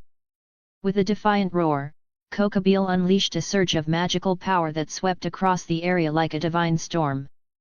The air crackled, pressure rippling outward as his aura flared. A massive spear of radiant light formed in his hand, compressed holy energy in its purest, most violent form. It radiated destruction. This wasn't some common light spear. It was an apocalyptic strike, capable of leveling cities. But Akira merely smirked. Centuries of life, and you still don't know your limits. You cling to the title of strong, but you've never even broken past ultimate class. Those words struck deeper than any weapon. And then his power surged. There was no hesitation. No restraint. The magical energy erupting from Akira's body crashed into the battlefield like a tidal wave. The sheer density of his aura distorted the air, drowning everything around him in overwhelming pressure. This wasn't some clever trick. This was the unmistakable power of a Mu-class being. And he wasn't even trying to hide it. Zenobia, Irina, and even the excommunicated priests standing behind Kokobile were paralyzed, frozen in place like statues under divine judgment. Their bodies wouldn't move, as though reality itself was binding them in place. What? That's impossible. That's Mu-level. Kokobile's voice cracked. He stared at Akira with disbelief etched across his face. A human, just a human, was radiating more raw force than some of the most ancient beings in existence? This wasn't evolution. This was a violation of the natural order. He had lived for centuries. Fought in a divine war. Delved into the forbidden secrets of heaven and hell. And still, he'd never broken past ultimate class. But this boy, barely a blink in the span of history, had surpassed him with ease. Everything Kokobile believed in, shattered. Zenobia and Irina could only watch in silence. This can't be real. Irina whispered. A human can't reach that level, there must be some kind of trick. Driven by denial, Kokobile hurled his light spear with everything he had. The air itself split apart as the weapon rocketed forward. The ground quaked, and the sky exploded into a storm of divine energy. There was no room to dodge. No way to block it with mortal means. But Akira didn't flinch. From behind him, a surge of deep blue lightning flared into existence, an overwhelming aura that spiraled upward like a living storm. Blue lightning light, one of his signature manifestations of divine elemental power. The two forces collided midair, detonating with a thunderous impact that lit the sky in blinding light. Shockwaves tore through the landscape. Smoke and ash surged outward in every direction. And yet when the dust cleared, Akira was still standing. Completely untouched. His eyes narrowed. His body, enhanced through one of his core abilities, body transformation, was now operating at peak efficiency. With the Mu threshold already surpassed, he had elevated his strength stat to its absolute limit. It wasn't just overwhelming power. One of his stats had now broken into overspec, a state that transcended the classification system of this world entirely. Perish in the light of my divine spear, you arrogant pest! Kokobile roared with satisfaction, believing for a moment that his attack had landed true. But before the smug grin could settle on his face, "What are you laughing at, mongrel?" A voice sharp and low cut through the air from right behind him. He spun around on instinct. Too late. A single punch, backed by unmeasurable strength and precise control, smashed into Kokobile's midsection. The impact cracked through the sky like thunder. His body flew like a cannonball, hurtling toward the ground in a blur of black wings and blood. Then impact. He slammed into the earth with a force that carved a massive crater into the battlefield, a plume of dust and stone erupting around him. Chains followed. Descending from the sky like divine judgment, golden restraints pierced the air, chains of heaven, Enkidu. They didn't bind Kokobile yet. Instead, they lashed out toward the 3 excommunicated priests still clutching forged Excaliburs. The chains struck with pinpoint precision, disarming the cultists and yanking the swords away like puppets cut from their strings. Excalibur! Irina stepped forward instinctively, but Zenobia grabbed her arm. Don't be reckless. You rush in now and you'll get yourself killed. Look, Cockabille's not a threat anymore. He's nothing but a cornered dog. The 3 stolen swords, Excalibur of Ruler, Excalibur of Illusion, and Excalibur of Transparency, floated for a brief moment in the air, shining with divine light. Then they descended fast. Each blade drove itself into Cockabille's body, 2 in his arms, 1 in his back, pinning him to the ground like a broken relic. Even with his monstrous durability as an ultimate class fallen angel, he couldn't move. His pride was shattered. His body ruined. I'll kill you, you damn human! Cockabille growled through bloodied lips, but the fire in his voice was gone. All that remained was a powerless beast, howling in defeat. The chains of heaven struck again, this time targeting Durandal and Excalibur Mimic, the swords held by Zenobia and Irina. The 2 sacred blades were pulled from their hands and hurled like javelins. They slammed into Cockabille's legs, piercing through his thighs and nailing them to the crater floor. Now, all 4 limbs and his back had been staked to the earth by the very holy weapons he once sought to control. It was a cruel irony. The fallen angel who dared to steal Excalibur was now crucified by its fragments. My sacred sword! Irina clenched her fists, frustration burning in her chest. But when she looked down at Cockabille broken, bleeding, humiliated, her anger faded. The image was pitiful. Not worth her vengeance. For now, at least. Zenobia finally let out the breath she'd been holding. Then footsteps echoed across the battlefield. Tap! Tap! Tap! Everyone turned toward the sound. And there they were, Rias Gremory and her peerage, with Sana Shidari and her retainers close behind. They had arrived just in time, to witness the aftermath. The scene before them stole their words. Akira, what is this? Rias was the first to speak. Her voice trembled not with fear, but sheer disbelief. The 10 black wings pinned to the ground left no room for confusion. It was Cockabille, one of the 4 great Cotters of the Grigori. He caused a problem, Akira replied flatly, turning to face her. So I solved it. Rias blinked. Then slowly, she nodded. She didn't need the details. Cockabille had threatened her, threatened Sana. If Akira had acted, then it was justified. On the sidelines, Akeno Jima stared at Cockabille's defeated form, her violet eyes glowing faintly. She, too, had the blood of a fallen angel. And yet, she felt no kinship. Only a strange satisfaction. A tingling urge in her fingertips to punish him further. Maybe tonight's justice wasn't quite over yet. Not just yet. Chapter 82, Chiba Uato's Revenge. Chapter 81, Chiba Uato's Revenge. Chiba Uato stood frozen. 5 holy swords were now embedded in Cockabille's body, each one a weapon of divine authority, once wielded by champions of the church. Just moments ago, they had been in enemy hands. And now, they were ours? Chiba couldn't believe how fast everything had changed. For a fleeting second, his instincts screamed at him to rush in and reclaim those swords. To take back what was stolen from the church, and from him. But his body wouldn't move. Not because of fear.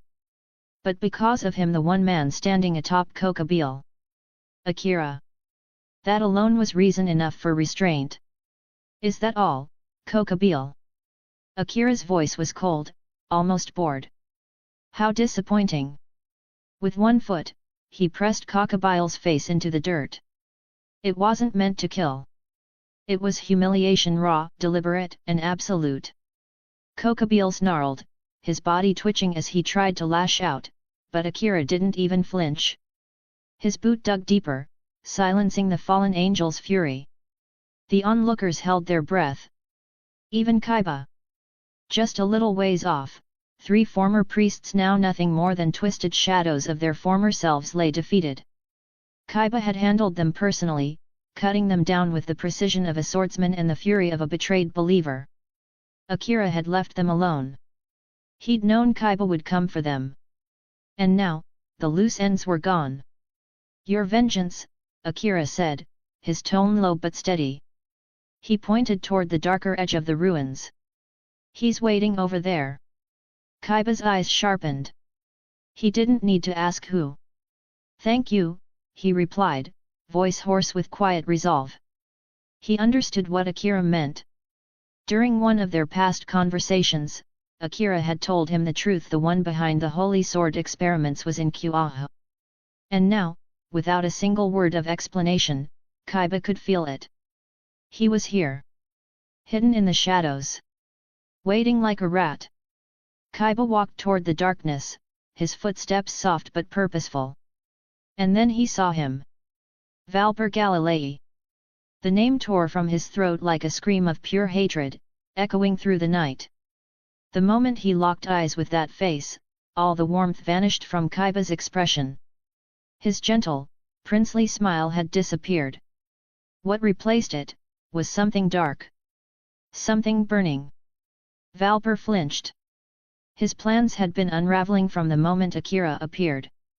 The alliance with Kokabeel, the theft of the Excalibur fragments, the carefully laid trap for the church's swordswomen, all of it, crushed. Kokabeel had fallen. The 5 holy swords were no longer his. All his hopes, ruined. Now, his only option was to retreat. Regroup. Begin again from the ashes. But before he could even take a step, a golden-haired youth stepped into the light. That face. No, it couldn't be. "You, who are you?" Chiba stopped just a few meters away, his voice like a dagger cutting through fog. "I'm the one who should have died that day," he said. "But I crawled back from hell for one reason. To destroy you." Valper's eyes widened. Panic surged into his voice. Wait. I can give you power." "Real power," he stammered, pulling a few small, transparent crystals from his coat pocket. "Holy sword factor crystals. You want to wield the holy swords, right? I can give you that ability. I can help you fuse with them, become one with the swords." Chiba stared. Those crystals. They were extracted from the bodies of children. His friends. Innocent boys and girls who only wanted to serve the church. To protect the weak. To prove themselves worthy of wielding sacred blades. They had believed. Believed in God. In righteousness. In people like Valper. And they were slaughtered for it. "You, butchered them," Chiba whispered, his voice trembling. "You slaughtered them like lab rats just for that." His eyes burned with grief and fury. "Die, Valper Galilei! Come forth, my sword birth!" The air changed instantly. From the ground, shadows twisted and warped, giving rise to countless blades, shimmering swords of every shape and size, forming a graveyard of steel around him. Hundreds, no, thousands of magical weapons surged forth. Each one forged from pain, grief, and wrath. This was sword birth pushed to its absolute limit. Fueled by hatred. Empowered by loss. And tonight, Chiba Ueto's heart overflowed with both. Valper stumbled back, hands shaking. Wait, please." But Chiba was already moving. He summoned a crimson blade wreathed in heat flame sword and with a single slash, severed 4 fingers from Valper's right hand. They dropped to the ground like dead twigs, the cauterized stumps hissing with embers. Valper's scream tore through the ruins. He wasn't a warrior. He had never endured real pain. But this was agony beyond anything he'd imagined. "You don't get to bargain, you filth," Chiba muttered. Without a pause, he summoned a second sword, ice sword, and swung downward, cleaving the fingers from Valper's other hand. Frost instantly encased the wound, freezing nerves and vessels alike. The pain was cold, slow, suffocating. Valper collapsed, sobbing and writhing. But the punishment had only begun. For 20 full minutes, Chiba didn't stop. He didn't show mercy. He didn't flinch. And not a single person watching dared to interfere. Not Irina, not Zenobia, not even Akira. They had all seen what this man had done. And now they saw the result. The boy they once thought gentle had become something else. Not a devil. Not a monster. Just a sword. A sword of vengeance. Irina stood in stunned silence. Zenobia gritted her teeth. He was always like this, she muttered. No, Irina replied. He was kind. Kind, and broken. By the end of it, Valper Galilei was barely breathing. Blood pooled beneath him, and his eyes fluttered open and shut as if his body could no longer decide if it wanted to live or die. And Chiba. Chiba shed a single tear. Not of relief.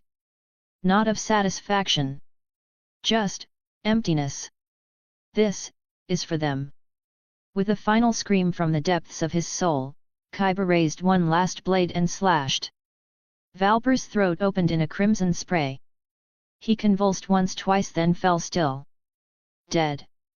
The silence that followed was suffocating. Chiba's shoulders trembled.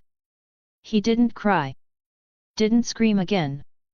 Just stood there, sword in hand, as the last piece of his past bled out before him.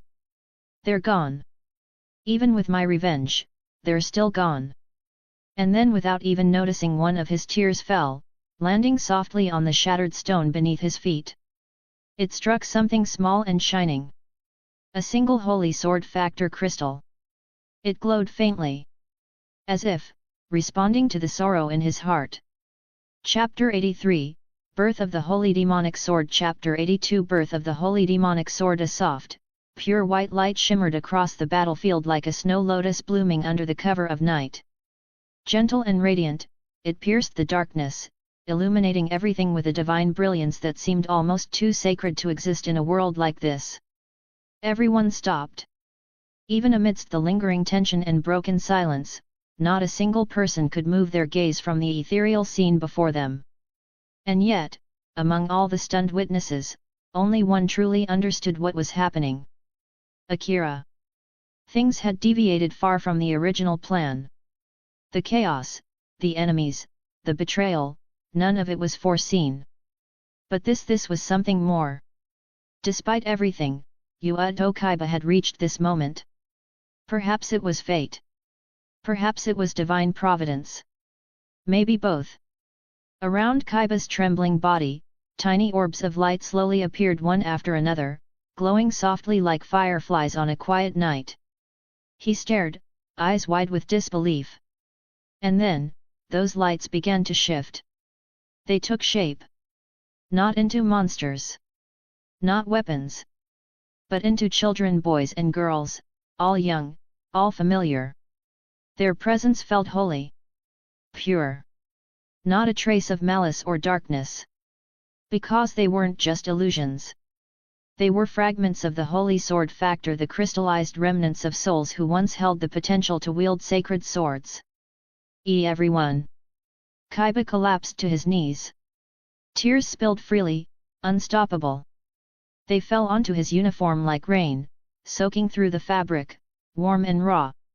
Surrounding him, the children smiled gently, forming a circle as if he were the moon and they, the stars. Then without warning they pressed their hands to their chests. And began to sing. A hymn. It was a melody every church believer knew by heart, an ancient hymn sung in praise of God, passed down through generations. From popes to bishops, from priests to nuns, every single one of them had memorized it like a sacred rite. Now, in this forgotten battlefield, it returned. Sung not in churches or cathedrals but by the dead. A song Chiba hadn't heard in years, yet had never truly forgotten. Are they spirits? Zenovia's voice trembled. Her sword hand stayed lowered, eyes locked on the scene in front of her.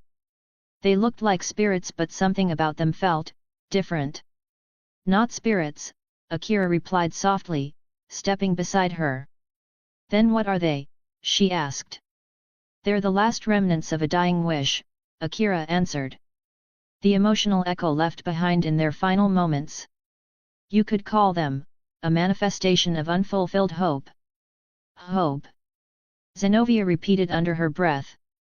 Her grip tightened. The purity surrounding those children wasn't something she could deny. It wasn't blasphemous. If anything, it felt closer to God than anything she'd seen in years. Then one of the girls stepped forward. Her voice rang out clear. "Isaiah." Chiba's head snapped up. That name, his name, the name he had long abandoned. He had hoped. He wanted it to be real. But deep inside, he knew. They were gone. And yet, the voices kept coming. "It's okay if you forget about us, Isaiah. Live for all of us. Carry our dreams. Find your happiness. Isaiah." One by one, their words echoed like a farewell. Zenobia stood frozen. Only now did the full truth dawn on her. These children, boys and girls once full of life, had all been part of the Holy Sword project. Just like Chiba.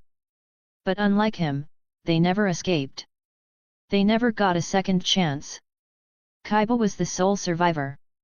Now, in their final hour, they came not to haunt him, but to bless him. Even in death, they held no hatred. Only warmth. Only the hope that he would live the life they never could. Everyone. Still kneeling, Chiba lowered his head again. His tears fell harder now, grief, guilt, gratitude, all mixed together in a storm that wouldn't end. He remembered everything.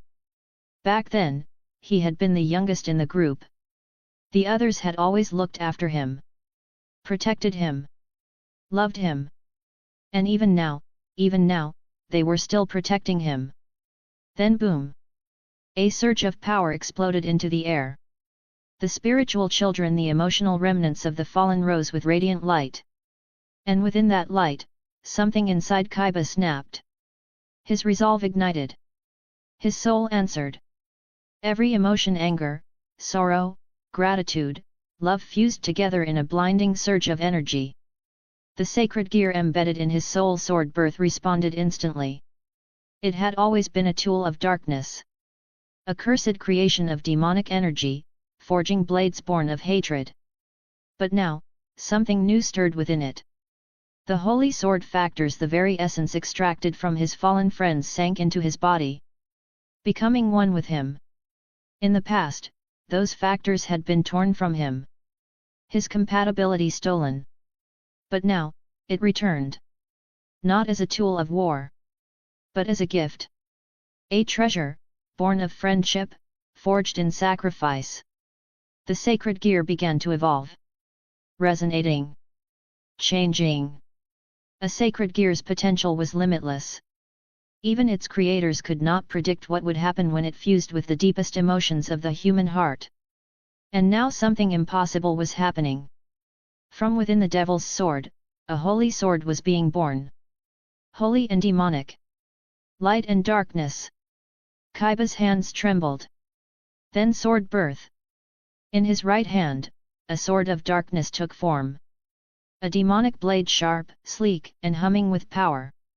Blade blacksmith. In his left, a holy sword emerged. Radiant. Pure. Alive with sacred light. A devil had created a holy sword. Everyone watching, Zenobia, Irina, even the battle-hardened warriors of the Grigori, could only stare. A miracle. A contradiction.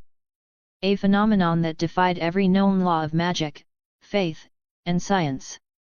"It's happening," Akira murmured. The fusion of holy sword and demonic sword. The birth of a weapon that should never exist. The holy demonic sword. Before anyone could question it, Chiba's transformation reached its apex. The invisible chains binding him to the lower ranks of devil society shattered. His body surged with new power. He had ascended. From a low-class devil to a mid-class devil, worthy of commanding a battlefield. Balance breaker, holy demonic sword of twin supremacy. The two swords in his hands began to merge. And from that fusion, a new weapon emerged, a double-edged sword of divine symmetry. One side holy, the other demonic. A perfect balance of light and shadow. Uto. Rias Gremari's voice trembled. Her eyes, once filled with worry, now softened with warmth. The boy who had once been shackled by vengeance, had let it go. And the one who had given him the strength to do that was the man standing beside her. "Thank you," she whispered. Akira smiled faintly. "We're family," he replied. "No need for formalities." Yuh. Rias's cheeks flushed pink. She hadn't expected that. Was that a confession? Was he acknowledging her? That they would really be together one day? The thought made her heart race. Her mind spun in circles. Beside her, Akeno let out a soft giggle. She had known Rias since they were children. And now, they both loved the same man. And they were bound by more than friendship now. They were bound by something deeper. But not everyone was smiling. From a short distance away, Konako Tajao watched quietly. She didn't speak. Didn't move. Her small hands clenched at her sides. She had been the first to reach him. She had been the one always at his side. So why? Why did she feel like she was being left behind? Chapter 84, Kokabeel equals 1% inheritance rate? Chapter 83, Kokabeel equals 1% inheritance rate? A holy demonic sword? Impossible. Something like that shouldn't exist. The voice burst out from Kokabeel, who had been momentarily forgotten amid the chaos brought on by Uedo Kaiba's dramatic entrance. Now, attention snapped back to him as he stood frozen in disbelief, his voice echoing through the silence that followed. Unlike the others present, Kokabeel wasn't just some random high-ranking fallen angel. He was a relic of the ancient world, one who had personally witnessed the glory of the original Satans and the true God of the Bible with his own eyes. Which was exactly why this shook him to the core. Kokabeel understood something most didn't: holy power and demonic power were absolute opposites. They weren't meant to coexist. They couldn't coexist. And yet, the proof was standing right in front of him. "I get it now," Kokabeel muttered, his voice dripping with loathing and clarity. The God who governed holy power, the original Satans who ruled demonic power, they're both gone. That's why something like that can exist. With those words, a truth buried deep within the inner circles of the supernatural world was suddenly dragged out into the open. What? What are you saying? God is dead. The voices that shouted back were from Zenobia, Irina, and Asia Argento, three believers who had devoted their hearts and lives to the divine. The impact hit them like a divine thunderbolt to the soul. "Call it nonsense if you want," Kokabeel snarled, his gaze sweeping over them. But during the Great War, the one where the three factions clashed, not only did the original Satans fall, but the God of the Bible perished as well. "Lies!" Zenobia barked back. "If God is dead, then why do our prayers still reach him? Why do miracles still happen?" It was a fair question. After all, the Church's power stemmed directly from belief. Their prayers, their faith, were answered. The system still worked.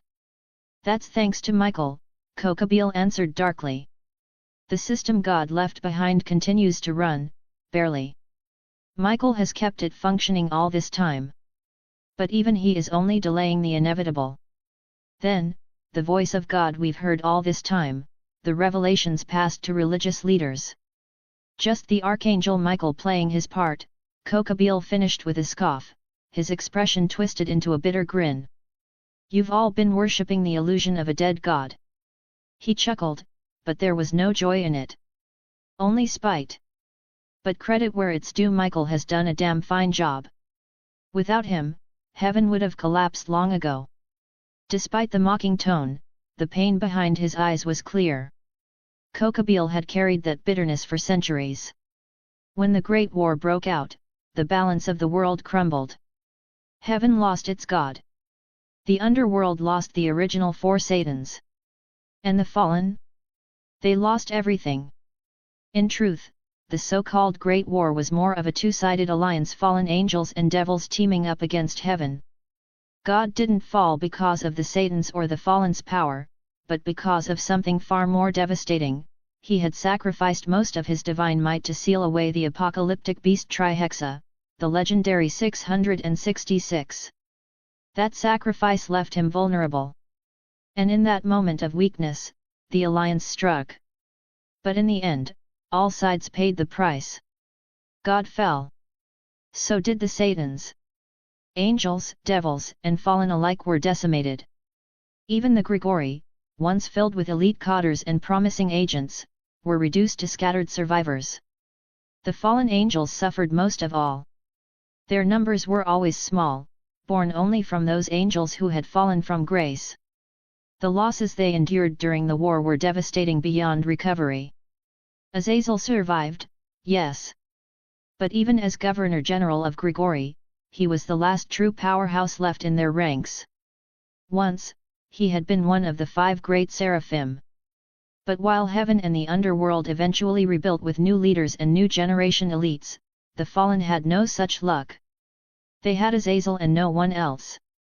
Suddenly, a soft thud echoed as Asia collapsed to the ground. Asia! Akeno rushed forward, catching her just in time. Rias was right behind her, worry etched deep into her face. To her, Asia wasn't just a member of her peerage. She was family. Akeno quickly checked her condition, then let out a slow breath of relief. She's fine.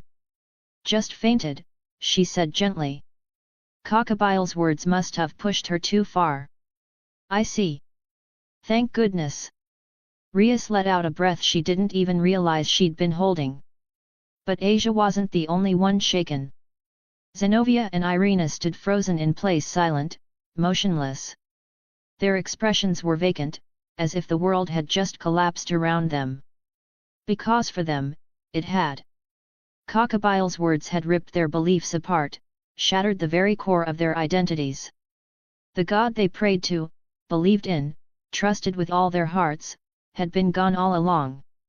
What they had followed, was a shadow, a lie maintained by a failing system. It was all an illusion. Everything they believed in was fake. That's enough. A calm, indifferent voice cut through the heavy silence. If you're done monologuing, then just die. A flash of golden light streaked across the air like a divine judgment, and the chains of heaven pierced Cockabille's skull in a blink. His body jolted. His head exploded into a mess of blood and shattered bone, painting the ground in a grotesque spray of red. And just like that, one of Grigori's last remaining cadres was gone. Far away, hidden in the shadows, Azazel watched everything with narrowed eyes and a subtle twitch at the corner of his lips. I was planning to just seal him, he muttered. Didn't really expect someone to actually kill the bastard. Cockabille was an ancient warrior. One of their oldest fallen. Despite his madness, he had once bled for the survival of their race. His record, for better or worse, was part of Grigori's legacy. More importantly, Cockabille had been a peak-level ultimate-class fallen angel. And now, that power was lost forever. He was gone. Meanwhile, Akira stood a short distance away, watching the scene unfold with a strangely unreadable expression. Because at that very moment, a familiar voice echoed inside his head. Ding! You have acquired 1% inheritance rate from template, 1%. He had just killed a top-tier ultimate-class fallen angel, someone who could raise a city if left unchecked. And yet, he got 1%. You've gotta be kidding me, Akira muttered under his breath. When did the inheritance rate become this stingy? The system said nothing. No follow-up message. No smug reply. Just silence. And that silence was somehow more frustrating than anything else. Back during the rating game, Akira had calculated his progress. He was certain that he'd passed 80%, maybe even more. But since then, nothing. Even after hunting down stray devils, even after eliminating dangerous threats, his progress bar hadn't budged at all. He had started wondering if maybe 80% was some sort of soft cap. And now, finally, after taking out someone on Cockabile's level, he got one measly percent. That itch of discomfort in his chest slowly grew into a gnawing sense of unease. Something wasn't right with the system. And deep down, Akira knew he hadn't even scratched the surface of the truth. Chapter 85, The Rematch. Chapter 84, The Rematch. Even so, having a clear goal was a good thing. If defeating one ultimate class fallen angel only yielded a 1% increase in his inheritance rate, then that meant a Mu-level opponent would be worth much more. And beyond them, the gods. Beings who had surpassed even those limits. Surely, their value was on another level entirely. But Akira chose not to dwell on that. The gap between him and the current Mu was already overwhelming. Comparing himself to the gods? That was just pointless fantasizing, at least for now. Suddenly, Akira's gaze flicked upward toward the night sky. Something was there. A presence. A pressure he recognized all too well. His sudden motion caught the attention of everyone nearby. Instinctively, they followed his line of sight. But no one else could see anything. Hidden in the shadows, Azazel, who had been observing everything from afar, narrowed his eyes in surprise. That magical pressure, that aura. It was unmistakable. The problem child he'd raised with his own hands. Red Dragon Emperor. The voice thundered across the night like a divine declaration. Everyone heard it, no matter the distance, no matter the wind. Then, a tiny black speck appeared in the sky. It grew larger with each passing second, eventually revealing a young man with striking silver hair, handsome features, and an aura brimming with overwhelming confidence. "Yo! Long time no see, Vala," Akira called out casually. Vala smirked. Likewise, Shin Akira. Their eyes met and the air around them instantly shifted. The tension thickened. The pressure rose. Is that Kokabile down there?" Vala asked, giving the corpse a quick glance. "You here for revenge or something?" Akira replied, voice light but sharp. "Ha! Trash like him deserved to die," Vala answered coldly. Kokabile had been under Azazel's command, but Vala had never respected him. To him, Kokabile was a loudmouth whose ambition never matched his ability. A man who spoke of war but never took the first step. Someone who blamed the world, fate, and Azazel for his own inadequacies. Vala didn't care about his so-called ideals. If it had been him, Vala Lucifer, he wouldn't talk about reigniting the Great War. He'd become powerful enough to start one on his own. That was his belief. Real war was born from real strength. "I see. You've mastered the White Dragon Emperor's ultimate form," Akira noted, his eyes sharp. "Exactly. That's why I'm here." Vala's expression ignited with fierce determination. "I've come to challenge you once more." Those words burned in his chest. The words Akira had left him with after their last battle. "Someone who's already lost is no longer my opponent. I'll give you time to catch up until the day you never can." It sounded like something a Chiyunibiya would say. And yet for Vala, those words had struck deep. They became fuel. His reason to rise. The sacred gear responded to the user's resolve. And never before had Vala's resolve burned so brightly. He wanted to be stronger. Strong enough to fight him again. White Dragon Emperor. Red Dragon Emperor. The air erupted with raw energy. "Balance breaker." Albion's voice rang out as Vala was bathed in silver light. A radiant armor of shimmering white formed around him.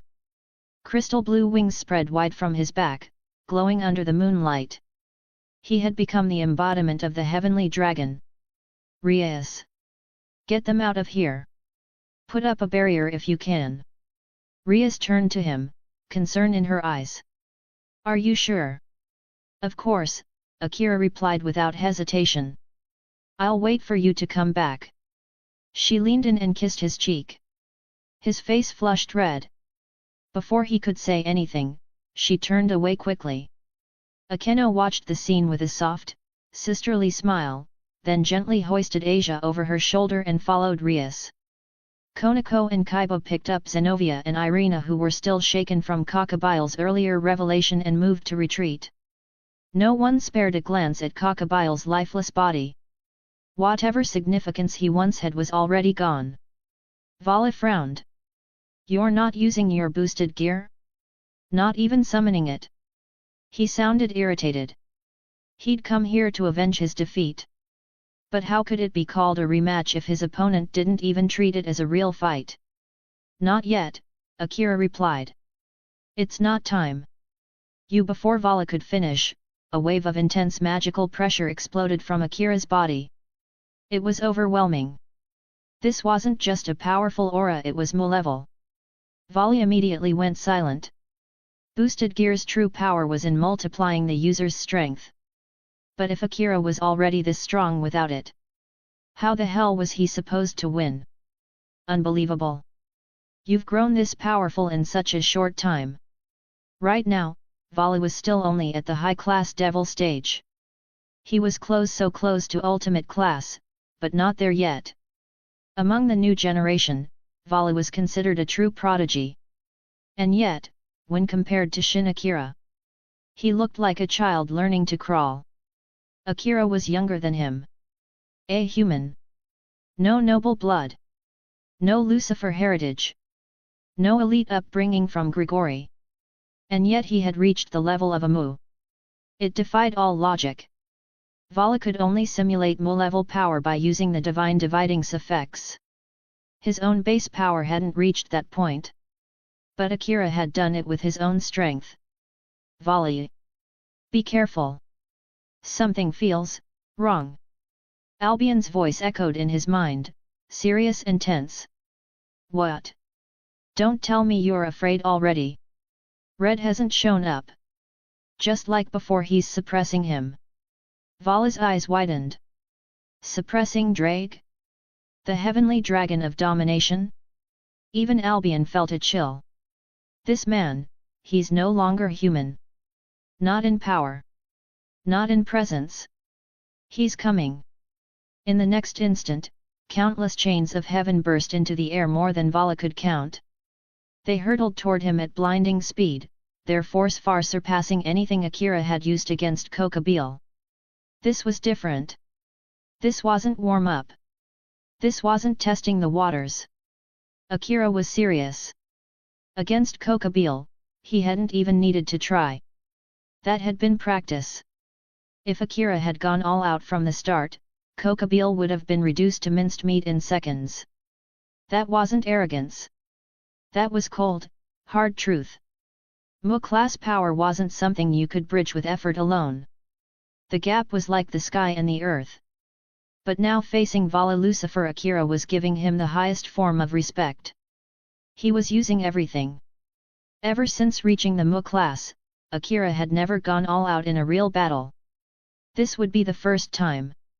The perfect chance to test his new strength. Vala had come here after mastering Juggernaut Drive, the strongest form of the White Dragon Emperor.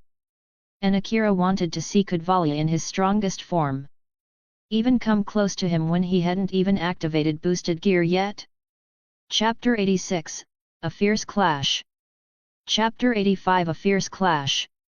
Under the vast night sky, chains glimmered like celestial streaks as they shot forth from every corner of the battlefield, chains of heaven, roaring through the air, hunting down their single prey. Vala, now fully enveloped in radiant white aura, moved like lightning incarnate. His body danced through the sky with dazzling agility, weaving through the oncoming barrage of chains with masterful precision. Not a single link touched him. "Show me your true power, Shin Akira. Face me with everything you've got." Vala's voice rang out, brimming with excitement. He hadn't come for a sparring session, he was here for a true battle. A showdown between those who sought strength, not half-hearted trials. "Then I'll give you what you want." Akira's voice thundered like a divine command. Behind him, a surge of dark blue lightning began to form. In mere seconds, the swirling energy took shape. An enormous dragon, wreathed in electricity, roared as it manifested in the sky. The sheer pressure from its presence made the air tremble. The thunder dragon let out an ear-splitting roar before launching toward Vala like a wrathful god descending from the heavens. Yes. That's more like it. Vala laughed with exhilaration, charging in without a trace of fear. The moment their powers collided, the sky erupted. A deafening shockwave tore through the clouds, lighting up the heavens in an explosion of blinding force. But Akira didn't smile, not even a flicker of satisfaction on his face. Because he knew. Even after that overwhelming attack, Vala's aura hadn't diminished at all. Divide. The lingering thunder scattered. The mighty surge of blue lightning that had rampaged across the sky now began to fade, its energy siphoned away by an invisible force. Divide. Divide. Divide. Everything fell quiet once more. As the thick smoke cleared, Vala stood tall unscathed. The power Akira had just unleashed, the blue lightning light, had been absorbed, stolen by divine dividing. It now belonged to Vala. Use your sacred gear, Shin Akira. Only the Red Dragon Emperor can stand against the White Dragon Emperor. Red Dragon Emperor, hey? I don't think I'll need him.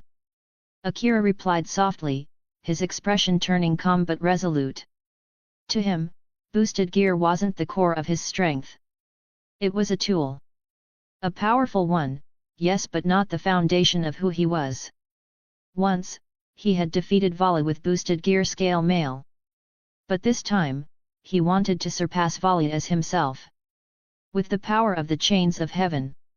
I figured as much, Vala muttered. He could read Akira's intent clearly.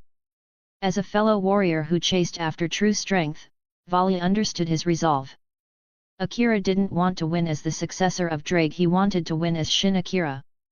Vala, is Drake's host really going to fight you without using Drake's power? Seems like it.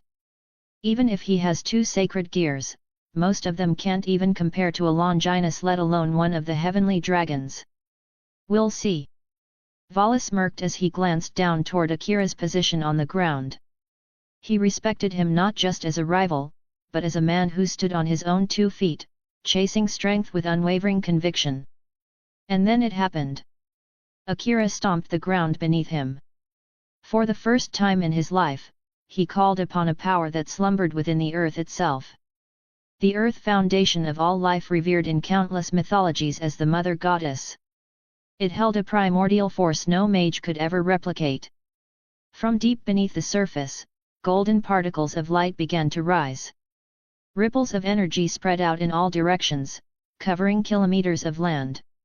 And then, slowly, majestically, weapons emerged from the earth. Swords, spears, axes, bows, scythes, halberds. One after another, they floated upward, glinting with an ethereal shine like the legendary noble phantasms of ancient heroes. They weren't sacred gears. But each one radiated a presence that rivaled holy weapons and divine relics alike. Vala, prepare yourself to receive the judgment of the land, wisdom of the people. The arsenal of weapons surged into the sky like a divine onslaught, raining down with overwhelming force. The sheer number of them, the speed, the weight behind every strike, it was as if the earth itself had turned its fury into steel and hurled it toward the heavens. Don't underestimate me. Vala didn't flinch. There was no space to dodge. No escape. Nowhere to run. Donning his full divine dividing scale mail, Vala braced himself, meeting the barrage head-on. Clashes. Shockwaves. Explosions of pure mana and steel. The night sky became a battlefield of falling stars and shattering magic. Each impact was a cry of war, each strike, a testament to the will of mankind. Vala endured it all. Every strike. Every crash. Every ounce of fury. These weren't mere weapons. They were forged from the will of humanity, from those who dared to dream, fight, and survive. This was wisdom of the people, a technique born not from gods, but from mortals. And Akira stood beneath it all, eyes focused and heart steady. Their battle had only just begun. Vala's body was riddled with impacts from all directions. His white armor, the proud manifestation of the White Dragon Emperor, remained pristine at first. But then, cracks began to spread. Fragments of armor started breaking away, clattering through the air. Bit by bit, the scale mail shattered under the relentless assault. And as the armor fell, blood followed. Each passing moment felt like an eternity. By the time the attack ended, Vala was barely holding himself together. He gasped for breath, pain coursing through his body, but relief flickered in his eyes. He had survived. His left arm and right leg were now exposed, the armor gone. Even the upper half of his helmet had been destroyed. His body was covered in bruises and cuts. Ha, huff. So this is your strength now, Shin Akira? Unbelievable. Vala wiped the blood from the corner of his mouth. Despite his injuries, there was a glint of joy in his eyes. The thrill of finding a worthy opponent, a rival who stood as his equal. Akira, too, felt the weight of his own choice. That technique wisdom of the people had drawn upon all the spiritual energy from the surrounding land. He wouldn't be able to use it again anytime soon. The earth itself needed time to recover, to breathe. For now, he could no longer draw upon its power. Vala, are you still with me? Albion's voice echoed in Vala's mind. Yet. Just a few scratches. Nothing serious. I see. Still. I must admit Drake got lucky, finding a host like that. Yet, you could call it luck. But honestly, I'm just grateful I got to meet someone this strong. Divine dividing scale male White Dragon Emperor's armor. A surge of light burst from Vala's body. In an instant, his shattered armor regenerated, reforming as if it had never been broken. This was the power of a balance breaker. The armor wasn't forged from metal, but from pure magic and will. As long as the user still had energy to spare, the armor would rise again. But not his wounds. The armor may return. But the pain? The blood? The injuries carved into his body? Those were real. And they were his to bear.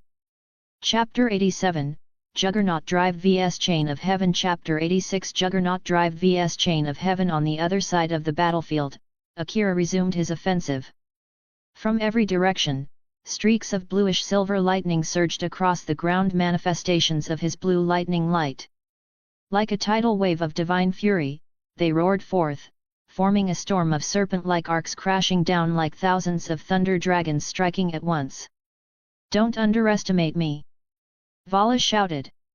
The crystalline blue wings on his back expanded with blinding brilliance, radiating a wave of pure magic that shattered the incoming storm. One by one, the serpents of lightning burst into sparks mid-air. The deafening roars gave way to silence, and within seconds, the sky calmed once more. Vala hovered in the air, emanating quiet authority. Below him, Akira stood firm, his eyes locked with Vala's. The stillness didn't last. Shin Akira. This is the trump card I've prepared just for you, Vala declared, his voice calm yet weighty. Originally, I wanted to save this for the climax. But it seems, you've been holding back. He exhaled softly, a rare flicker of emotion crossing his otherwise composed face. If you end up dying because of that, don't blame me. Akira's gaze didn't waver. His tone was as steady as ever. If it comes to that, I won't hold anything back. I'm not so careless as to gamble with my life. Vala smirked. Good. Then bear witness. Let the power of the heavenly dragon rise again in this world. A thunderous pulse tore through the air. Waves of overwhelming energy burst forth from Vala's body, his magical and spiritual pressure surging like a tempest, shaking the very ground beneath them. Akira narrowed his eyes. He recognized this aura intimately. Vala wasn't bluffing. He was about to unleash that power. I, who am about to awaken the moment that ancient incantation began, a swirling vortex of cursed magic enveloped Vala's entire form. Akira instantly understood. This wasn't a typical balance breaker. This was the abyssal form Juggernaut Drive. The ultimate forbidden evolution of a Longinus sacred gear. A shape born from hatred, pain, and the cursed wills of its past users. Am the Red Dragon Emperor who has discarded the principles of domination. As the chant continued, the pressure grew heavier. Within Divine Dividing lay the echoes of countless White Dragon Emperors who had succumbed to madness. And within Boosted Gear, similar memories rage, agony, despair from past Red Dragon Emperors. Juggernaut Drive wasn't just power. It was a double-edged curse. A strength capable of slaying gods, but also consuming its wielder in return. I shall walk the road of righteousness. Every word fueled the transformation. Black lightning rippled from Vala's core. His magic swelled to monstrous proportions. Akira remained silent, but internally, even he couldn't deny the awe. Once awakened, Juggernaut Drive pushed its user beyond all natural limits. But that strength came with a price: life force drained, soul eroded, and mind devoured by the cries of those who walked the same path before. I shall become the Emperor of Crimson Flame and I shall lead you to the path of heaven. Explode. Juggernaut Drive. A violent explosion of magic erupted. An enormous shockwave spiraled outward, obliterating the ground, bending the air, and turning the skies into a storm of power. A roar not just of power, but of a dragon's will echoed across all of Kuoh town. Far away, hidden in the shadows, Azazel, the former Governor-General of the Grigori, let out a tired sigh as he watched the monstrous transformation of his foster son. So you really chose that path, after all, Vala. As someone who had devoted his life to the study of sacred gears, and who raised Vala himself, Azazel understood the true nature of Divine Dividing and its forbidden drive. He knew Juggernaut Drive well. Knew that, despite Vala's refined control and improved mastery, the curse had not been completely lifted.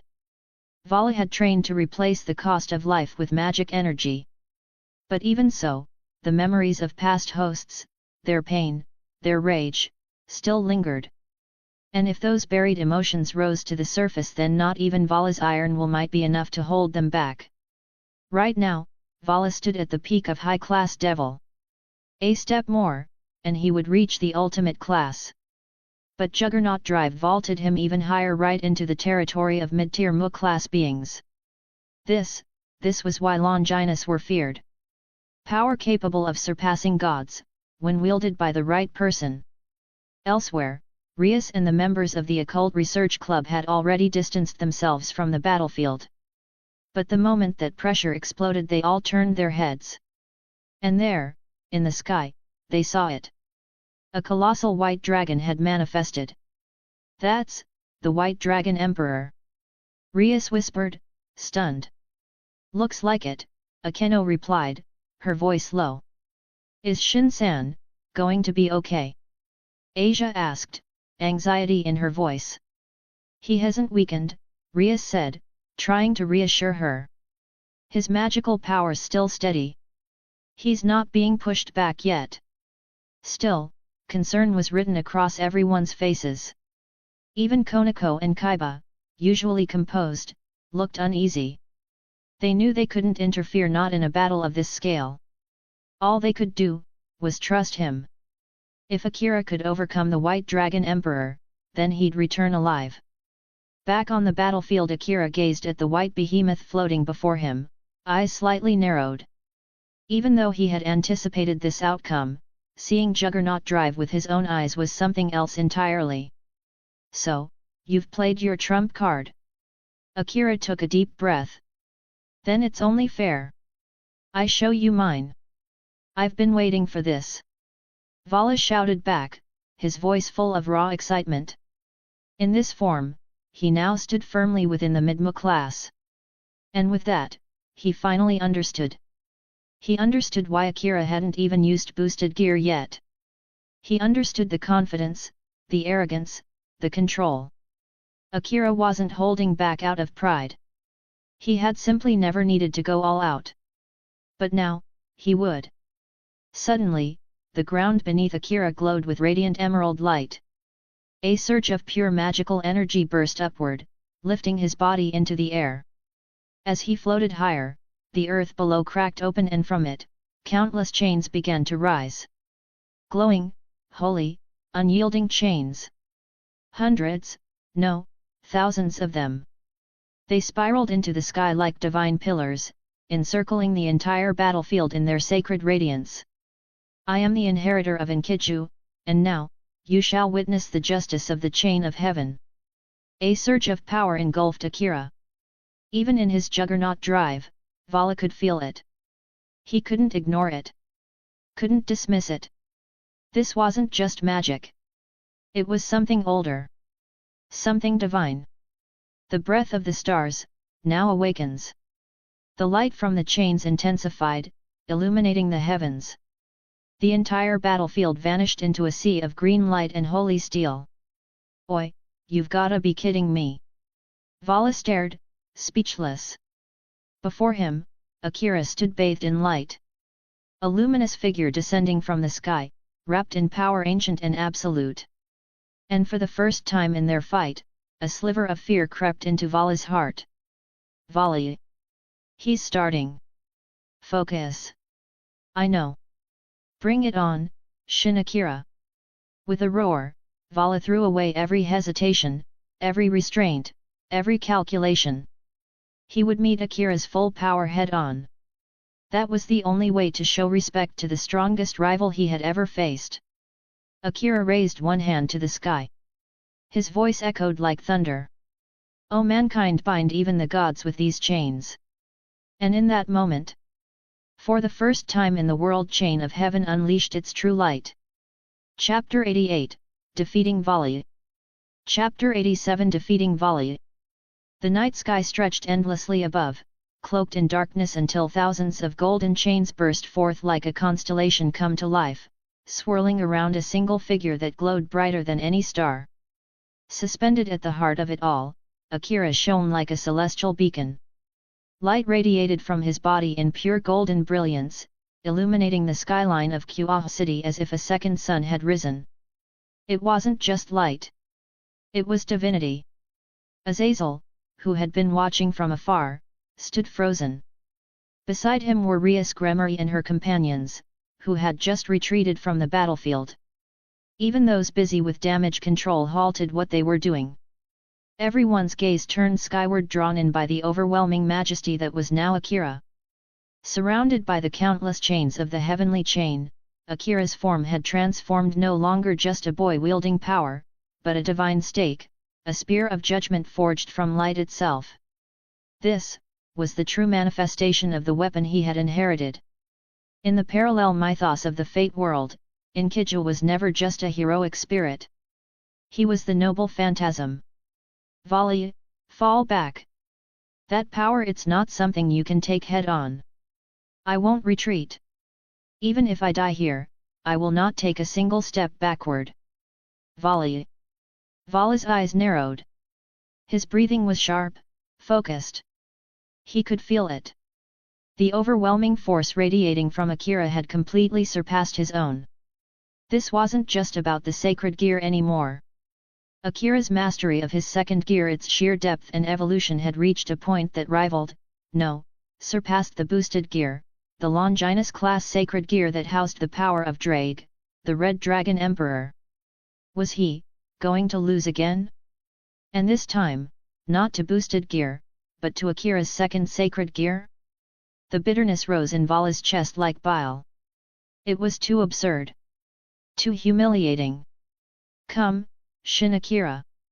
Vala roared. Show me your true strength. This is the cry of the White Dragon Emperor. Pouring every last ounce of magic he possessed into one strike, Vala condensed his power into a single blazing core. A pillar of radiant, bluish-white energy shot upward, colliding with the descending storm of divine chains. The impact was cataclysmic. The shockwave rippled across the battlefield, splitting the air like a tidal wave of raw energy. Golden chains shattered midair, bursting into radiant particles one by one, fading like shooting stars as they fell. But they didn't stop. In mere fractions of a second, more chains surged forth, endless and unrelenting, piercing through the pillar of divine light with growing momentum. Slowly, surely, they pressed forward. This was the true name release of Enkidu, a power born to restrain gods, a weapon designed to subdue divine beings. Its existence was forged from concept itself: suppression, judgment, order. The more divine the enemy, the stronger the chains became. Originally created to bind Gilgamesh, the half-god, half-human king of heroes, Enkidu was the one weapon that could match even Ea, the primordial sword of rupture. Which is why, against a being like Vala who carried the blood of Lucifer and wielded the might of the White Dragon Emperor, chains of heaven was overwhelmingly effective. No one can withstand the judgment of a weapon forged to subdue the divine. Vala's final scream of defiance echoed into the night as the massive stake of light Akira himself pierced through his ultimate attack, and drove it straight into the earth. Chains followed behind like meteors raining from the heavens, binding his wings, legs, tail, every inch of his dragon form. The silver juggernaut Vala in Juggernaut Drive was shackled completely. Then, with a soundless crack, fractures spread across his body like spider webs.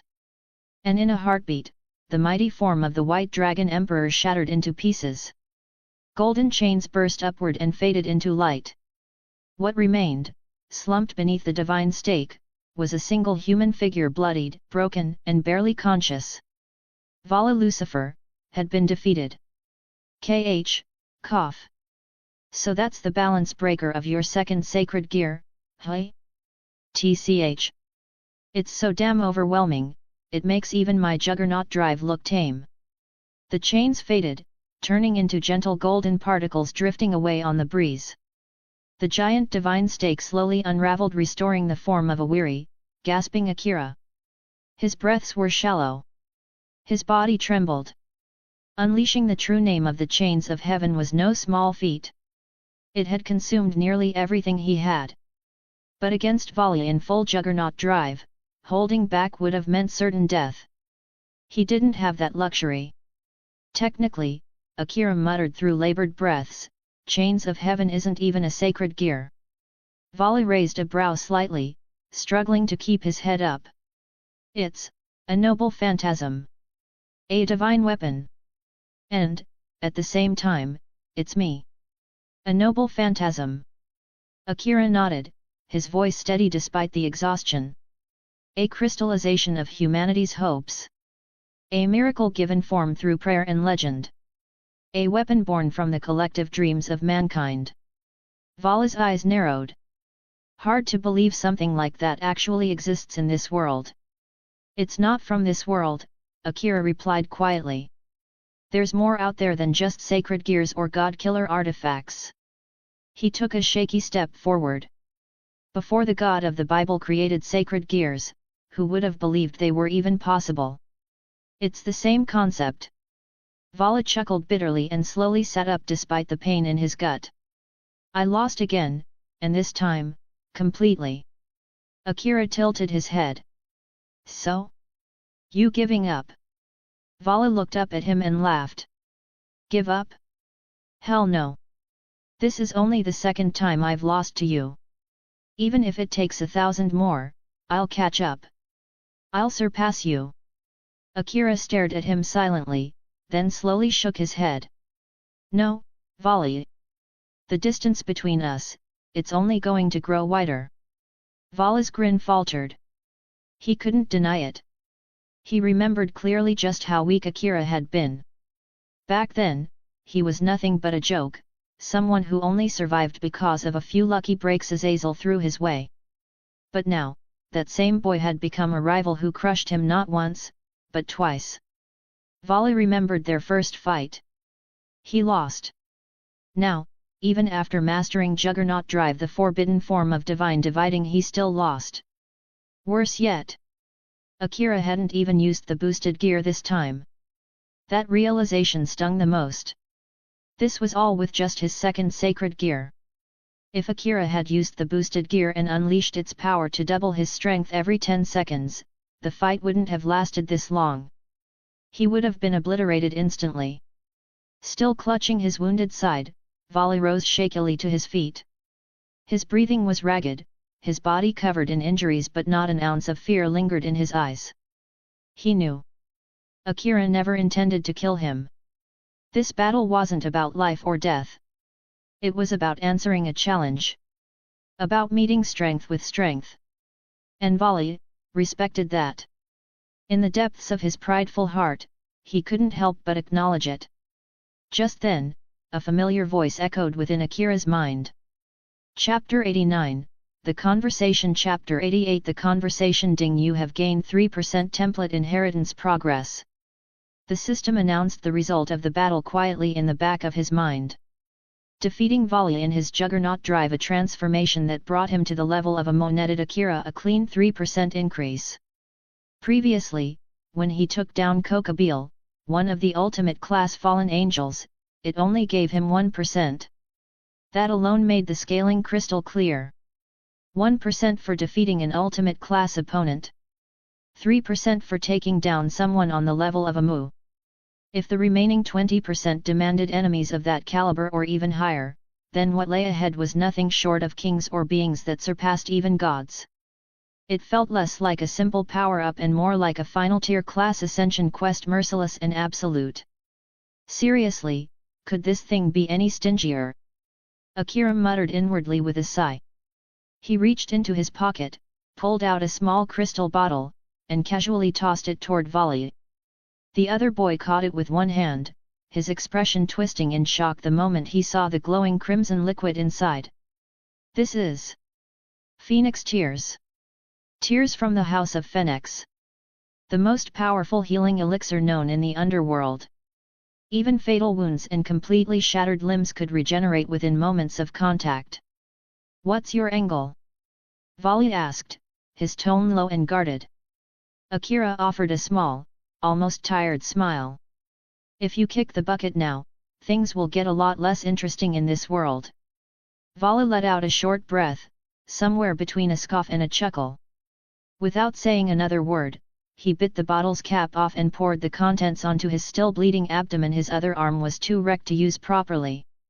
The moment the liquid touched his wound, a surge of life force erupted from his body like a rebounding wave of mana. The damage left by the chains of heaven, gaping, searing, and nearly fatal, sealed itself shut like it had never been there to begin with. His organs reformed. Torn tissues mended. Even the smaller cuts and bruises faded as if erased by time itself. Such was the miracle of Phoenix Tears. The treasured elixir of the underworld. And one of the core reasons the Phoenix clan, one of the 72 pillars, had grown so influential across generations. In a world where death lurked behind every mistake, a substance that could pull you back from the brink was more valuable than gold or power. Where'd you even get this? Volley asked as he flexed his newly restored arm and rotated his shoulders, testing the full return of his mobility. Someone gave it to me. What, jealous? Akira replied, shrugging. Volley gave him a sideways smirk. No, just curious. Word on the street is, you wrecked the third son of House Phoenix so bad that he was forced into early Nirva. I figured they'd blacklist you for life. Yet here you are, tossing around Phoenix Tears like breath mints. Akira sighed. Yeah, that sounds about right. Seeing the way Volley was clearly enjoying this turn of events like a cat watching its prey trip over its own paws, Akira couldn't help but regret his earlier generosity. The tears didn't come from the Phoenix family, he added. They were from the Gremory side. Gremory, hey. Volley nodded, his expression settling. Makes sense. You're basically their in-law now. And those two houses have been working together for decades. I wouldn't be surprised if Gremory had a stash tucked away. I'm not like you, Volley. I've got connections in the underworld. My brother-in-law's a Mu. Ugh. Volley gritted his teeth as an involuntary twitch crossed his face. He wasn't sure if he wanted to punch Akira or just fly away. The guy was practically radiating smugness. From head to toe, he oozed, I'm well connected and I know it. And to make it worse, the brother-in-law he was bragging about was Surtsk's Lucifer, one of the 4 great Satans who currently governed the underworld. Meanwhile, Vala himself was the direct descendant of the original Lucifer. His grandfather was the very first one, and his grandmother was Lilith, the primordial mother of all devils. Not that he cared about that bloodline stuff. Still, hearing Akira throw around Surtsk's name like it was nothing definitely stung his pride. By the way, Vala, Kurika is your ally, right? Kurika. Vala raised a brow. Yeah, she's part of my team. Why? You know her? That caught him a little off guard. As far as he remembered, Kurika had always done her own thing, flitting between missions and wandering around as she pleased. He had never once heard her mention a connection to anyone named Shin Akira.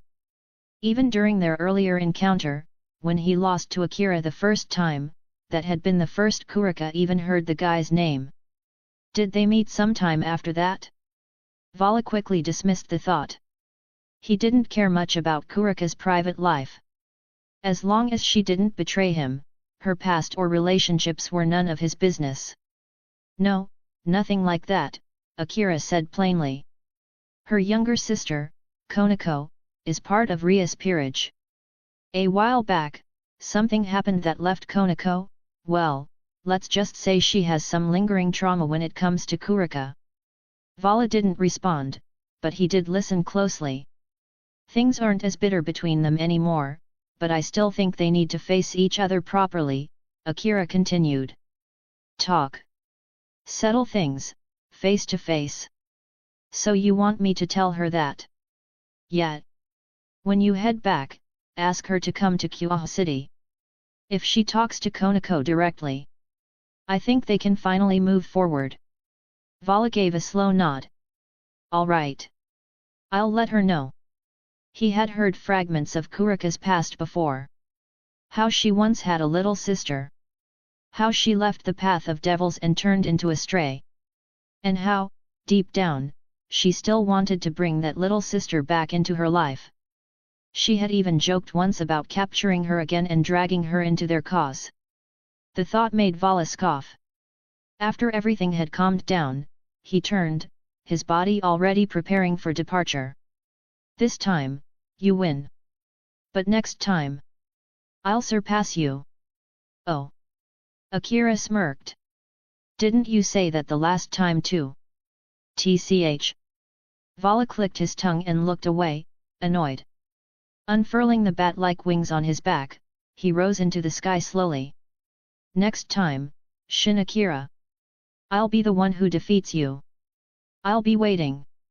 Sooner is better. Humph.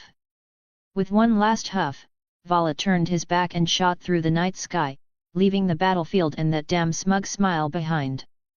As he flew, Vala spoke inwardly, addressing the being sleeping inside him. Albion. You said there's another possibility within Juggernaut Drive, didn't you? Indeed. I did say that. Then I'm going to chase that path down. Vala, it is only a possibility. Countless wielders of sacred gears have reached Juggernaut Drive over the centuries. None have found the true path you speak of. Then I'll be the first. I'll find it. And I'll master it. Albion went quiet for a moment before answering again. Very well. But before that, there is something you must conquer. You felt it too, didn't you? During the final moments of that battle. Vala's expression hardened. Yet, if it weren't for the chains of heaven binding me down, that curse inside Juggernaut Drive, the hatred, I would have lost control. His eyes narrowed, not with anger but with something darker. Something deeper. He knew it. Before he could move forward, before he could reach the peak of power he craved, he had to break the ancient curse sealed within him. Or be consumed by it. If he failed, he wouldn't just fall. He would become a rampaging monster, a berserk dragon of pure destruction that would annihilate everything. Including himself. Chapter 90, Saji Genshiro's Jealousy. Chapter 89, Saji Genshiro's Jealousy. Vala had left. Above Kuoh City, the full moon hung in the sky, bathing the land in silver light. Stars twinkled around it, as if celebrating the end of a battle that had shaken both heaven and earth. Tonight would be carved into the memories of many and none would forget it. Kuoh would never be the same again. What the hell happened here? Someone muttered in disbelief, standing in the middle of the ruined battlefield where Akira and Vala had clashed. The once flat terrain had become a crater-riddled wasteland, deep fissures splitting the ground in jagged scars. Not a single inch of the area had been spared from the devastation. Even the residual magic lingering in the air was thick enough to make an ordinary person collapse from sheer pressure alone. If this was just the aftermath, how terrifying must the battle itself have been? Sana Shidori, known in the underworld as Sana Satrai, stood silently among the wreckage. Her expression remained composed, as always, but her sharp eyes betrayed both awe and regret. Just months ago, she'd received a report from the Satrai family about a human transferring into Kuoh Academy. And now, that same human had risen far beyond anyone's expectations. Tsubaki. Do you think, if I had asked him to become my servant from the very beginning, would he have accepted? Her voice was quiet, directed to her vice president, Tsubaki Shinra, who stood close beside her. The odds were extremely low, Kaiku, Tsubaki replied. Even back then, he wasn't particularly strong, but his pride already matched yours. He's not the type to serve under anyone. If he were, he would have accepted Ria's invitation instead of helping her from outside the system as a human ally. You're right. Sana sighed, her breath tinged with quiet frustration. Still, I can't help but feel regretful. And, honestly, a little bitter. The sheer magical pressure still clinging to the air was overwhelming, yet what gnawed at her more was something internal. A subtle ache. The kind that came from missed opportunities. If she had recognized Akira's potential from the beginning, if she hadn't allowed him to drift into Ria's circle so easily, maybe she would have been the one standing beside him now. Not Ria's. This wasn't love. It wasn't romantic longing. It was the regret of losing a once-in-a-generation genius. A human who now possessed power on par with a Mu. A wielder of boosted gear, one of the strongest Longinus. And now, the victor over Vala Lucifer, the host of Albion, the White Dragon Emperor. The news of this battle would shake the entire underworld.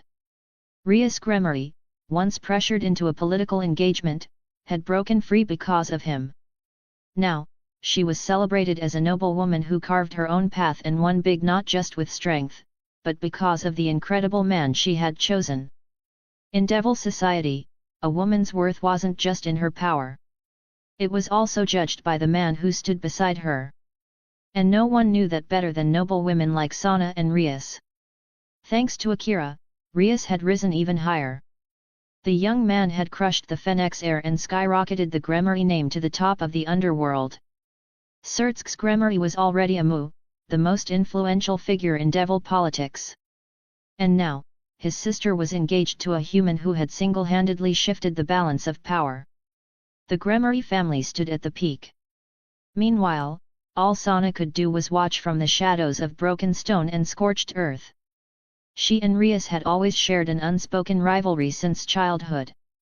Now, watching Rias claim a man like that, it stung more than she cared to admit. Sure, Sana had plenty of admirers. But none of them even came close to Shin Akira. Not in power. Not in dignity. Not even in potential. Kaiku, was the person who fought here just now, really Shin Akira?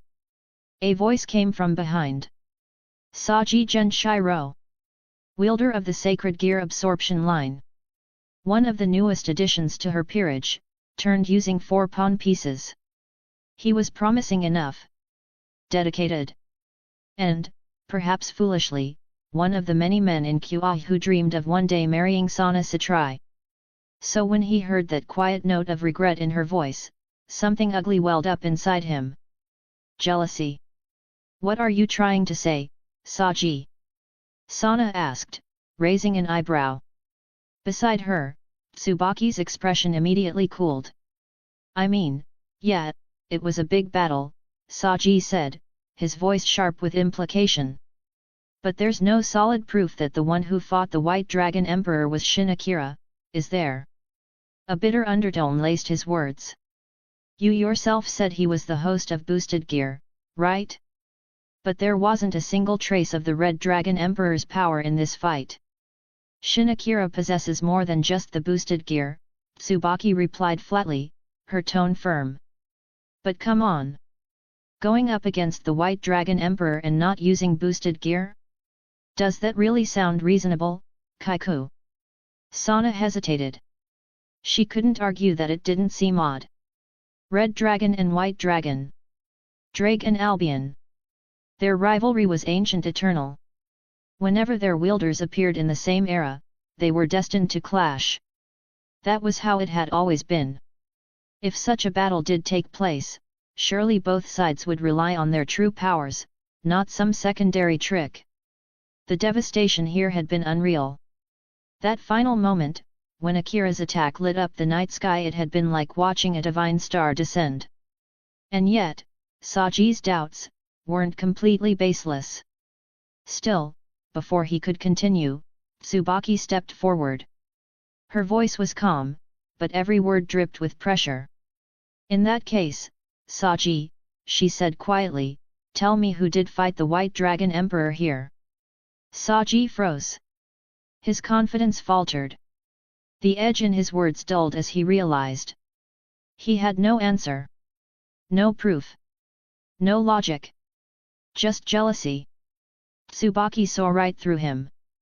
She knew exactly what he felt for their president, how admiration had slowly turned into something deeper. Something desperate. There was nothing wrong with that. Feelings were feelings. But slandering another person just because your pride was hurt? That was something else entirely. Especially when it involved the Gremory family, Sana's oldest and closest ally. A careless comment like that, if it reached the wrong ears, could spark conflict between two major houses. And Saji, as a member of Sana's peerage, his words carried weight. Whether he realized it or not. Watch your words, Saji, Tsubaki said coldly. You are Kaiku's servant. Which means, in many ways, you reflect her. Forget the Red Dragon Emperor for a second. Even if we ignore that Shin Akira is the host of two sacred gears, just the fact that he's a human who fought on par with a Mu-level opponent should be enough to make you think twice before speaking so carelessly. Understood, Vice President Shinra. Crushed by her piercing gaze and quiet fury, Saji lowered his head. No more arguments. No more petty remarks. In this world, strength and standing spoke louder than anything else. And Tsubaki Shinra was second only to Sana herself. Even the most unruly members of the student council dared not cross her.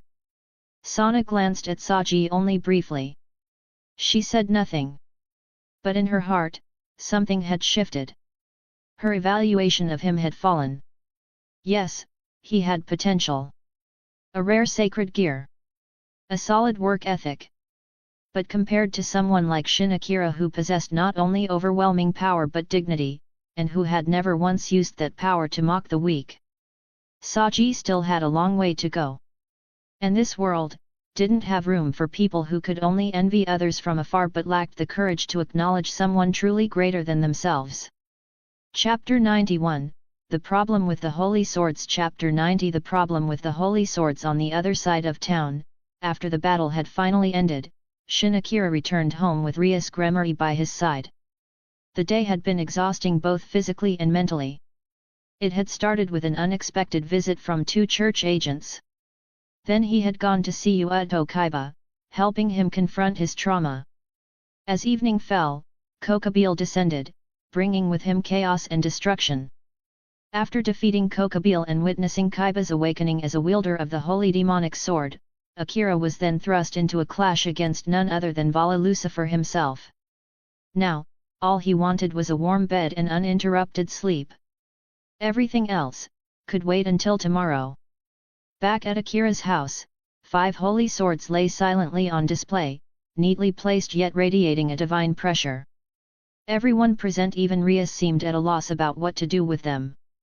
Technically, the swords belonged to the church. Returning them would be the appropriate course of action. However, the relationship between devils and angels, especially the church, was anything but friendly. And holy swords, by nature, were weapons forged to kill devils. Ideally, Rias wanted nothing to do with returning such dangerous relics. But keeping them wasn't exactly a simple matter either. No one in her group could wield them. No one, except Akira. Having a devil touch a holy sword was practically suicidal. Even Chiba, despite awakening the power of the holy demonic sword, could only handle the sacred energy to a limited extent. He hadn't fully synchronized with it. Meanwhile, the church duo, Zenobia and Irina, were still reeling from the devastating revelation that the God of the Bible had been long dead. Their faith had been shattered, and both of them were too lost in existential doubt to care about the swords. Rias, what should we do with them? Akeno finally broke the silence, glancing at her master. If you're asking me, then who the hell am I supposed to ask? Rias responded with a sigh, her tone heavy with fatigue. Her eyes looked half dead from everything that had happened. If you think it's a hassle, trust me, I feel the same. Then why don't we wait until Akira wakes up? After all, they're technically his spoils. Yeah, I guess that makes the most sense right now. Then for tonight, let's wrap things up, Akeno said, before turning to Chiba. Chiba-kun, can you look after the swords for the time being? Chiba nodded quietly, his gaze calm and steady as he looked at the very weapons he once loathed. Leave it to me. He was the only one among them who could safely touch the holy swords. Just brushing against their aura was enough to make a devil feel nauseous. Direct contact could cause severe burns, sometimes even death. With that, Chiba carried the 5 swords into the guest room and stood watch over them through the night. The rest returned to their rooms. Except for Akeno. She headed straight for Akira's room. Among everyone, she now held the closest relationship with him emotionally and physically. Standing at the side of his bed, Akeno smiled softly as she looked down at the man sleeping peacefully beneath the covers. This was the man she had chosen, the one she'd given her heart to. Even if Rias was still his fiancé in name, in reality, he belonged to her. Sweet dreams, darling, she whispered gently. Leaning in, she pressed a tender kiss to his forehead, then carefully slipped under the covers and into his arms, letting the night carry them both into quiet dreams. That night, many in Kuoh slept soundly for the first time in days. But not all. Some minds remained restless, haunted by thoughts they couldn't easily silence. The next morning light streamed through the window as Akira finally stirred from a long, well-earned rest. After everything that happened the day before, his body had truly needed the sleep. He shifted slightly and immediately noticed something heavy pressing down on his chest. Looking down, he found Akeno curled up against him, her head resting peacefully on his chest. Even half asleep, with messy hair and no makeup, Akeno radiated the same natural allure that always made Akira's breath catch in his throat. She let out a small sound as his movement woke her, her eyelids fluttering open. The first thing she saw was his warm gaze. "Good morning, darling," Akeno whispered, her lips curving into a lazy smile. "Morning, Akeno." There was no awkwardness between them. No tension. No hesitation. They knew each other too well now. There were no more lines between them, only comfort and closeness. And Akeno. Akeno loved being watched by the man she loved.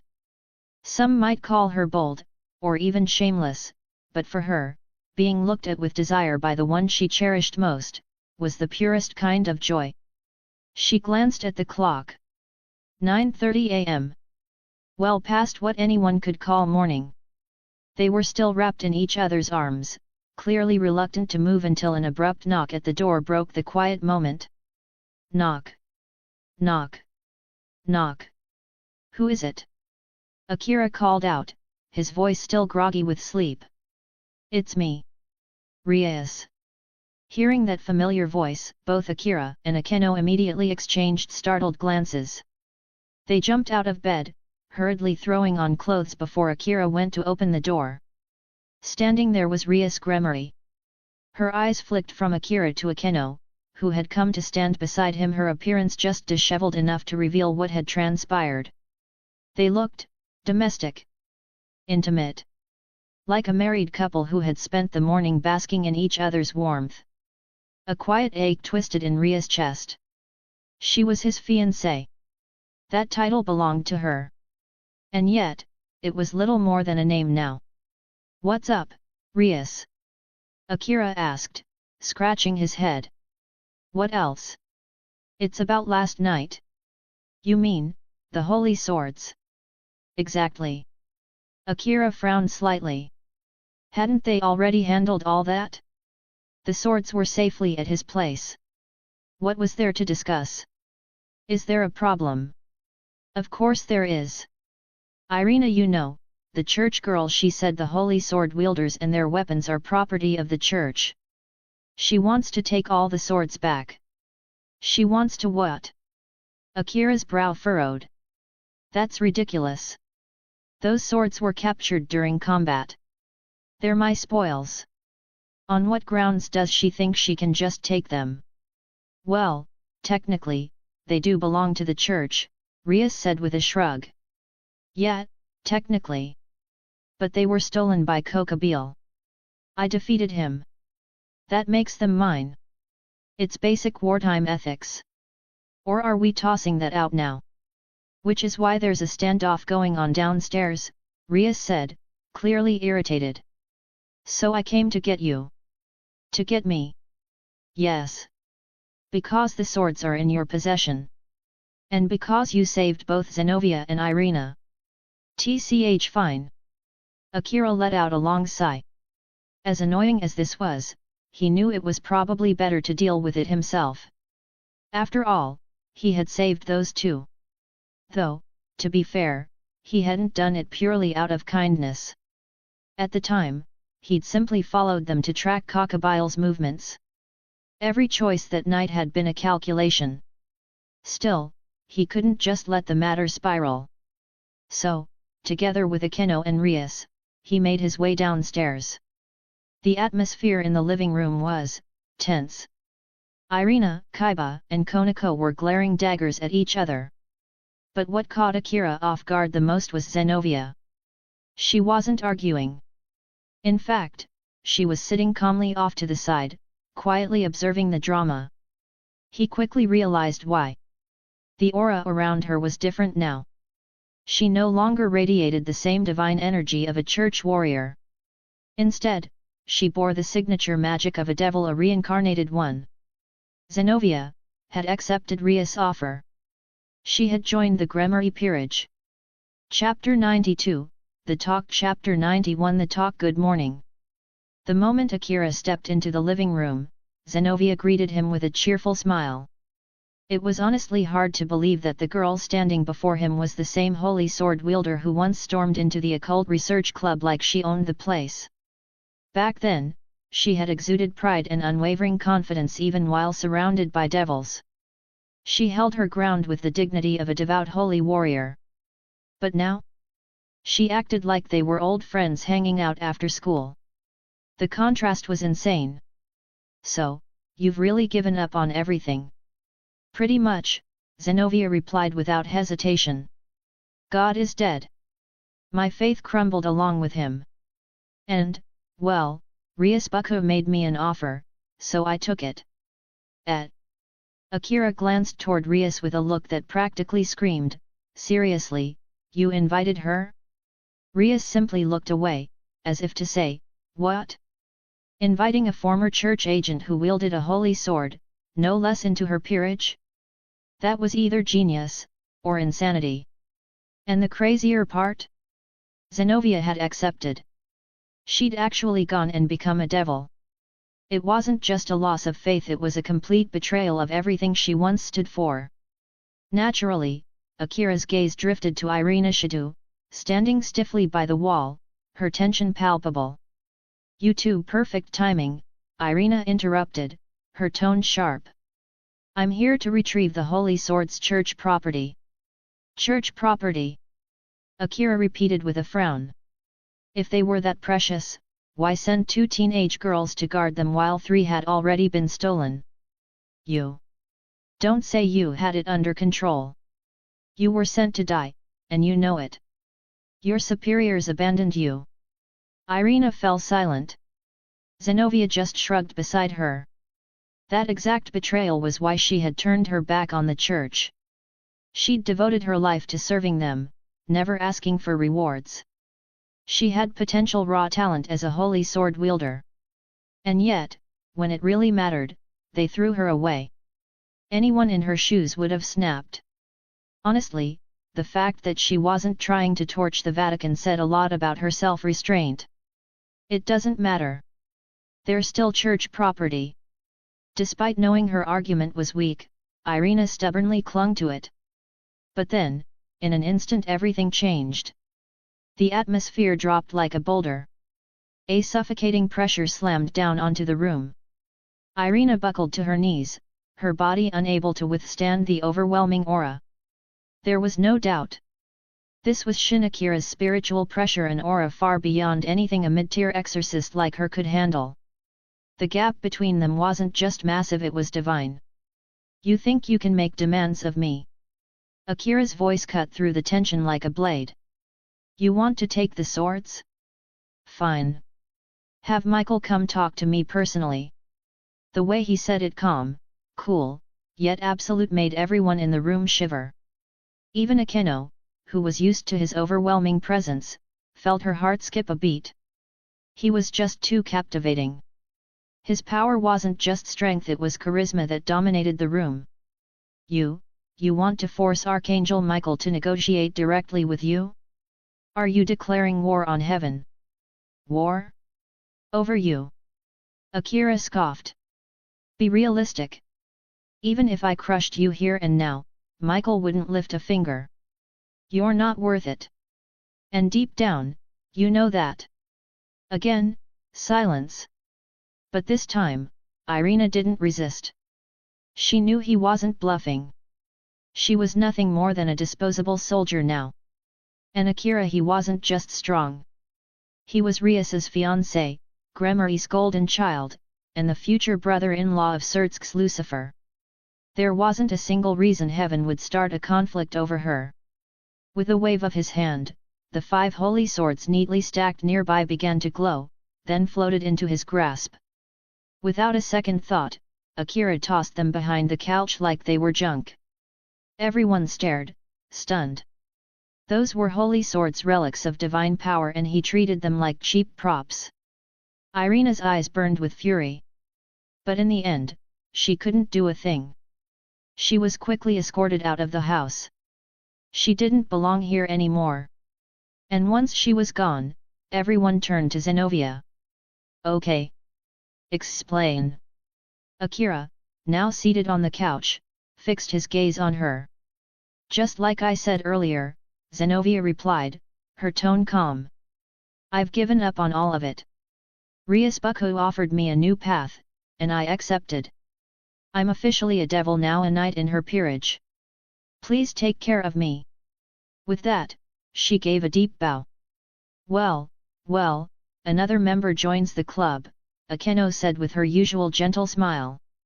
Welcome aboard, Chiba greeted with a nod. Welcome, Konako added in her usual curt tone. Welcome, Zenobia-san, Asia said softly, folding her hands together. Despite everything, everyone welcomed her sincerely. She was family now. So, any plans for what you want to do next? Akira asked, his expression unreadable. Not really, Zenobia said with a shrug. I've never had a normal life. The church was strict discipline, missions, rules.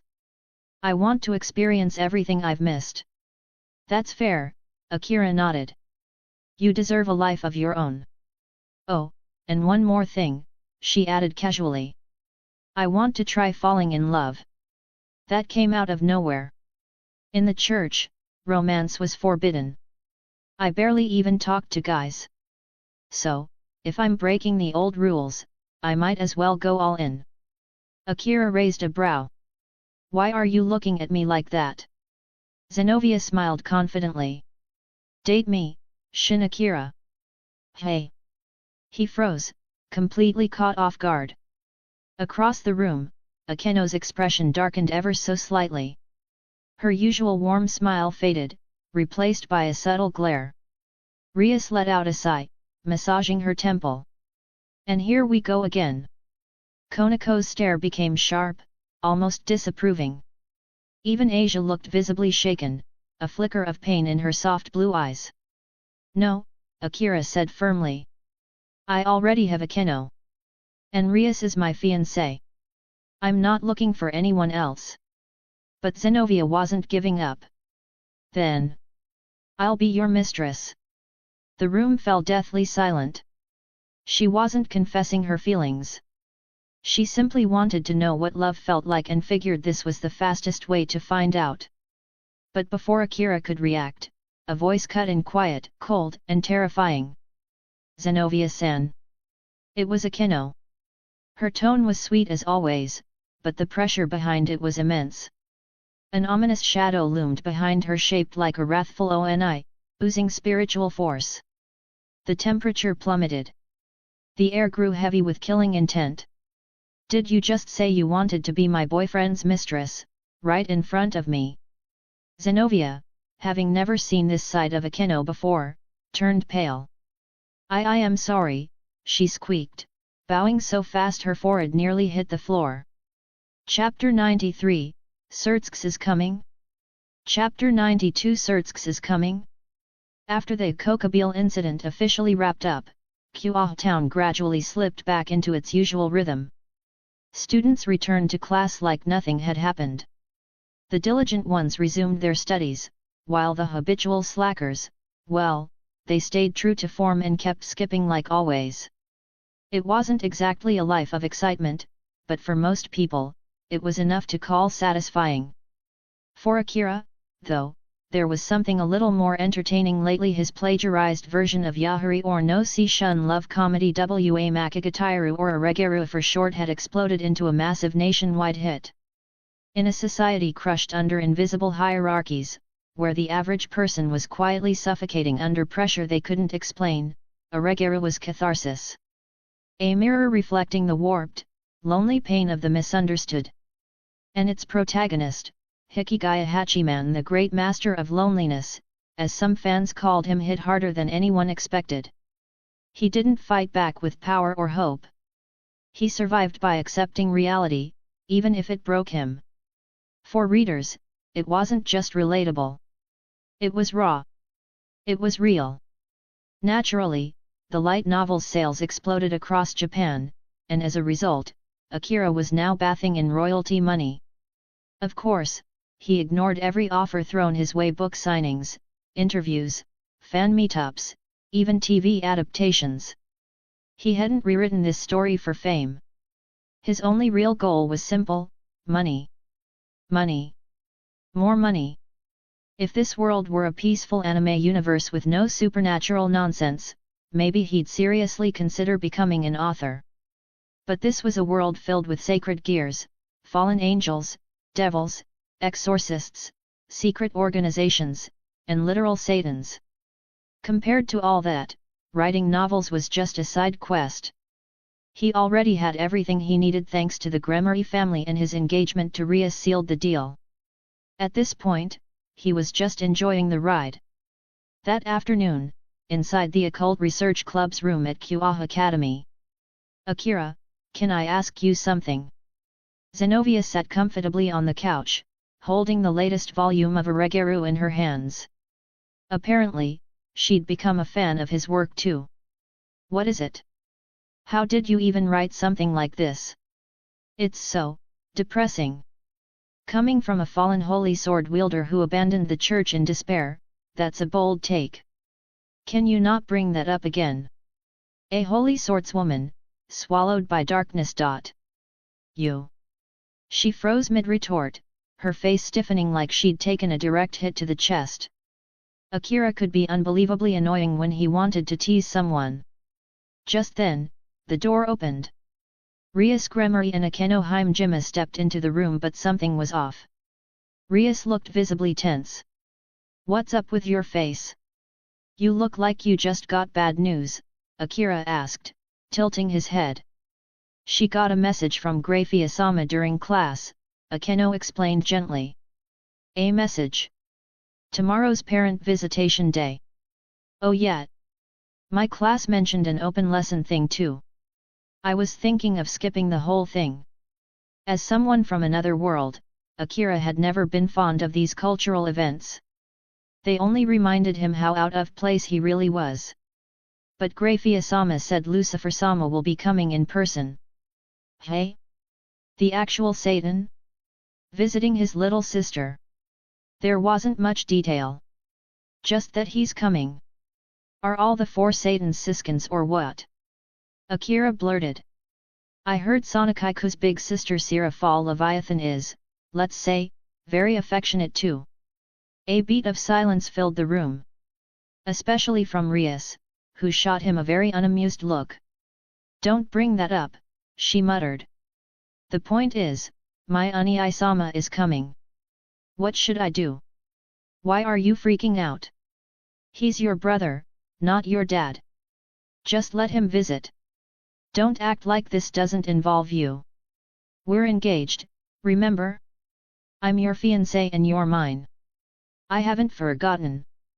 Then, when Unii-sama arrives tomorrow, we need to, Her voice trailed off. Even if she didn't finish the sentence, everyone in the room already knew what she meant. "You mean we need to look a bit more, couple-like?" Akira asked. "More or less," Rias replied, glancing away. Her tone tried to sound casual, but the faint blush on her cheeks betrayed her. "In that case, no problem. We'll hold hands, wrap our arms around each other, heck, I could kiss you in front of him." "Why are you the one doing the kissing? I mean, you could kiss me. I'm fine either way." "That's not the point." Rias glared at him like he'd just flipped the table in a chess match she was trying to win gracefully.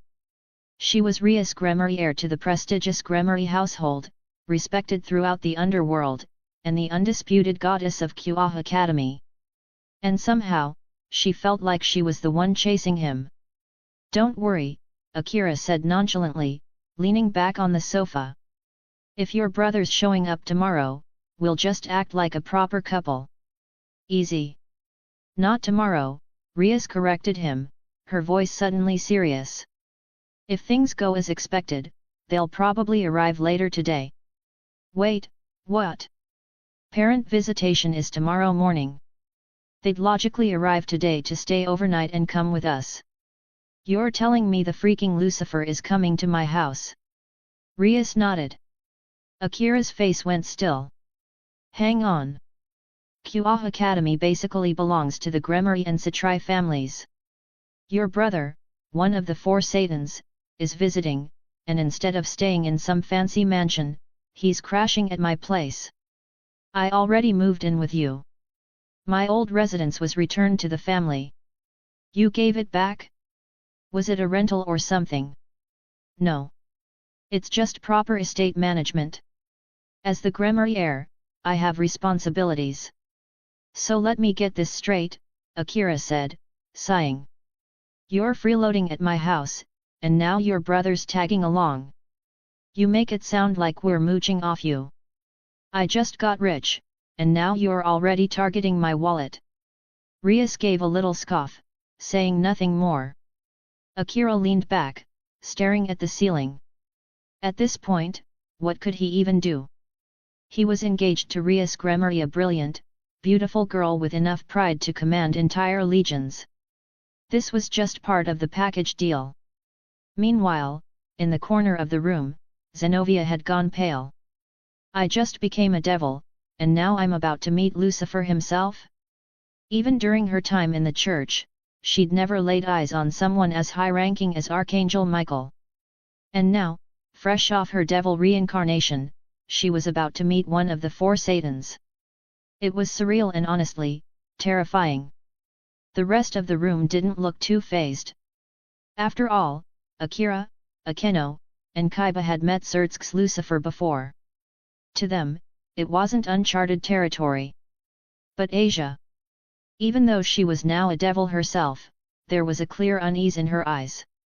A visit from a Satan wasn't something you could take lightly. Chapter 94, The Man Behind the Curtain, Azazel. Chapter 93, The Man Behind the Curtain, Azazel. Just as the atmosphere in the Occult Research Club room was starting to settle, a soft hum filled the air.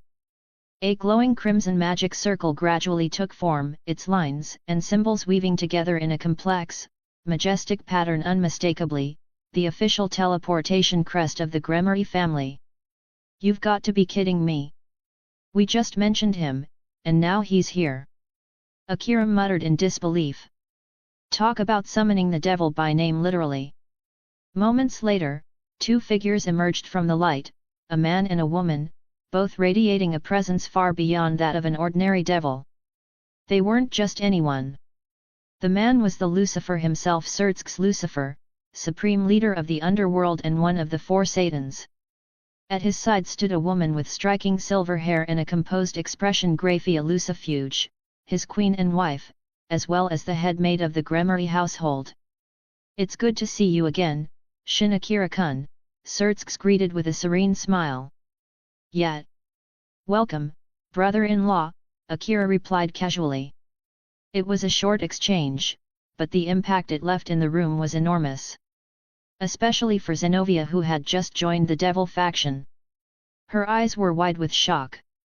That's the Lucifer, the embodiment of authority and power in the underworld. And yet Akira, a former human, just talked to him like it was no big deal? Brother-in-law, hey? That's unexpected, Surtsk said with a light chuckle. But I don't hate it. Just calling it like it is, Akira replied without batting an eye. Surtsk laughed again, a natural, almost boyish laugh. It was the kind of laugh that made it hard to believe this man held one of the highest thrones in the underworld. But in that moment, he felt certain Rias had chosen well.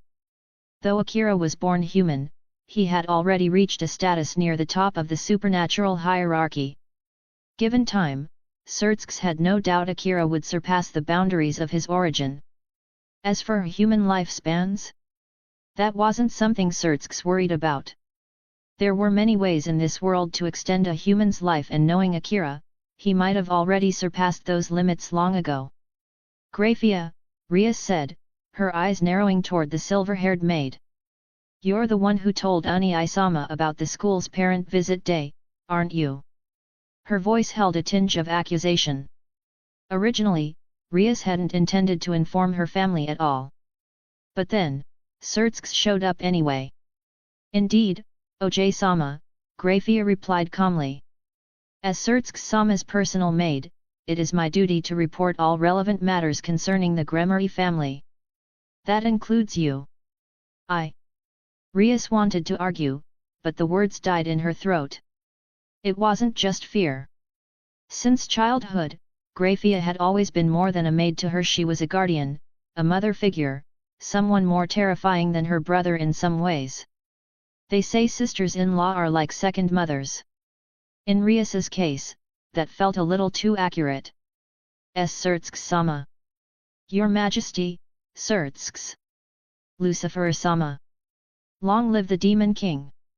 The rest of the club members quickly stood and offered respectful greetings, some more formal than others. Akira might have been able to speak casually, but they couldn't. The peerage system was strict. As servants under Rias the king in their devil reincarnation chessboard, they had no choice but to show proper deference to the one who stood at the top. Surtsk, however, simply smiled. No need to be so stiff. I'm just here as Rias's older brother today, not as a Satan. The tension instantly melted from the room. If you didn't know his true identity, you could have easily mistaken him for a friendly adult who happened to adore his little sister. Zenobia, however, was visibly rattled. She'd been raised in the church to believe the Satans were bloodthirsty monsters, the rulers of the abyss who crushed all in their path. But the man standing before her now seemed, shockingly human. Were all those teachings lies? Rias, Surtsk called gently. How has life in the human world been treating you? It's fine.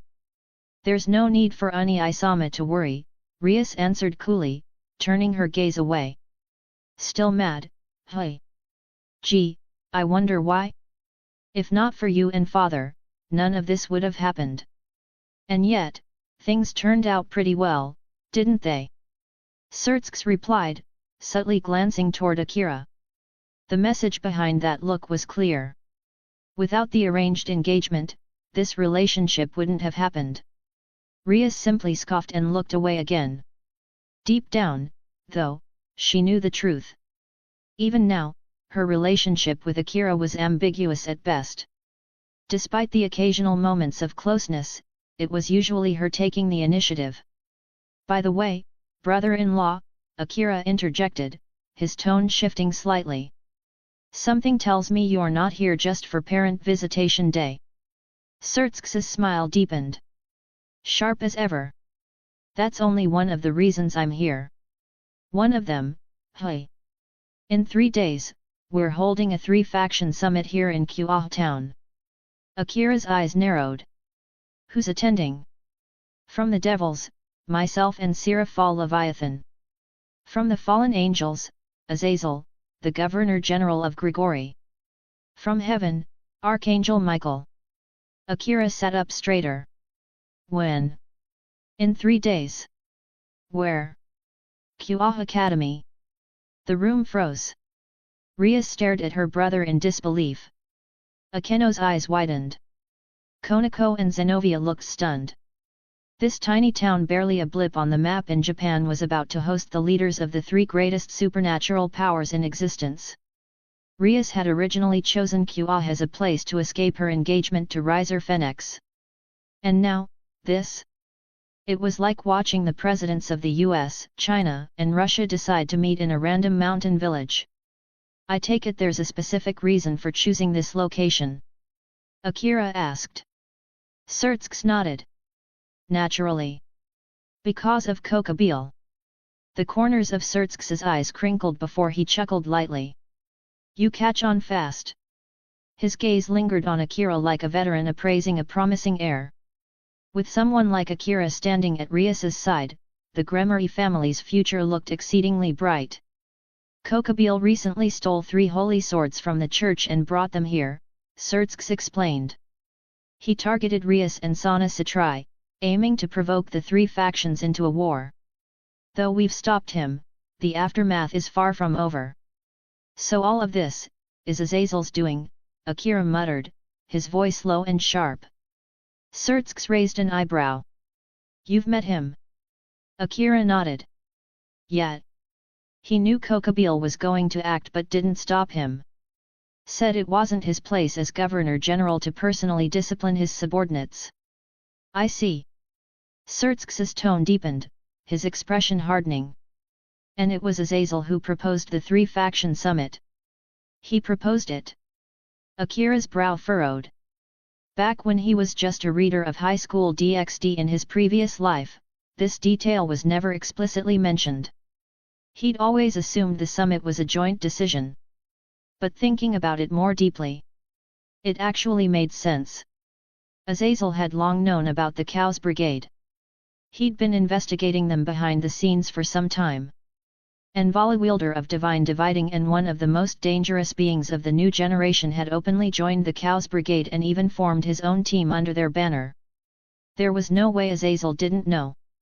In fact, Akira was convinced he not only allowed it but might have been subtly orchestrating it all. The fact that he let Kokabeel run wild, only to propose a summit right after? That guy really does love playing puppet master behind the curtain, Akira murmured under his breath.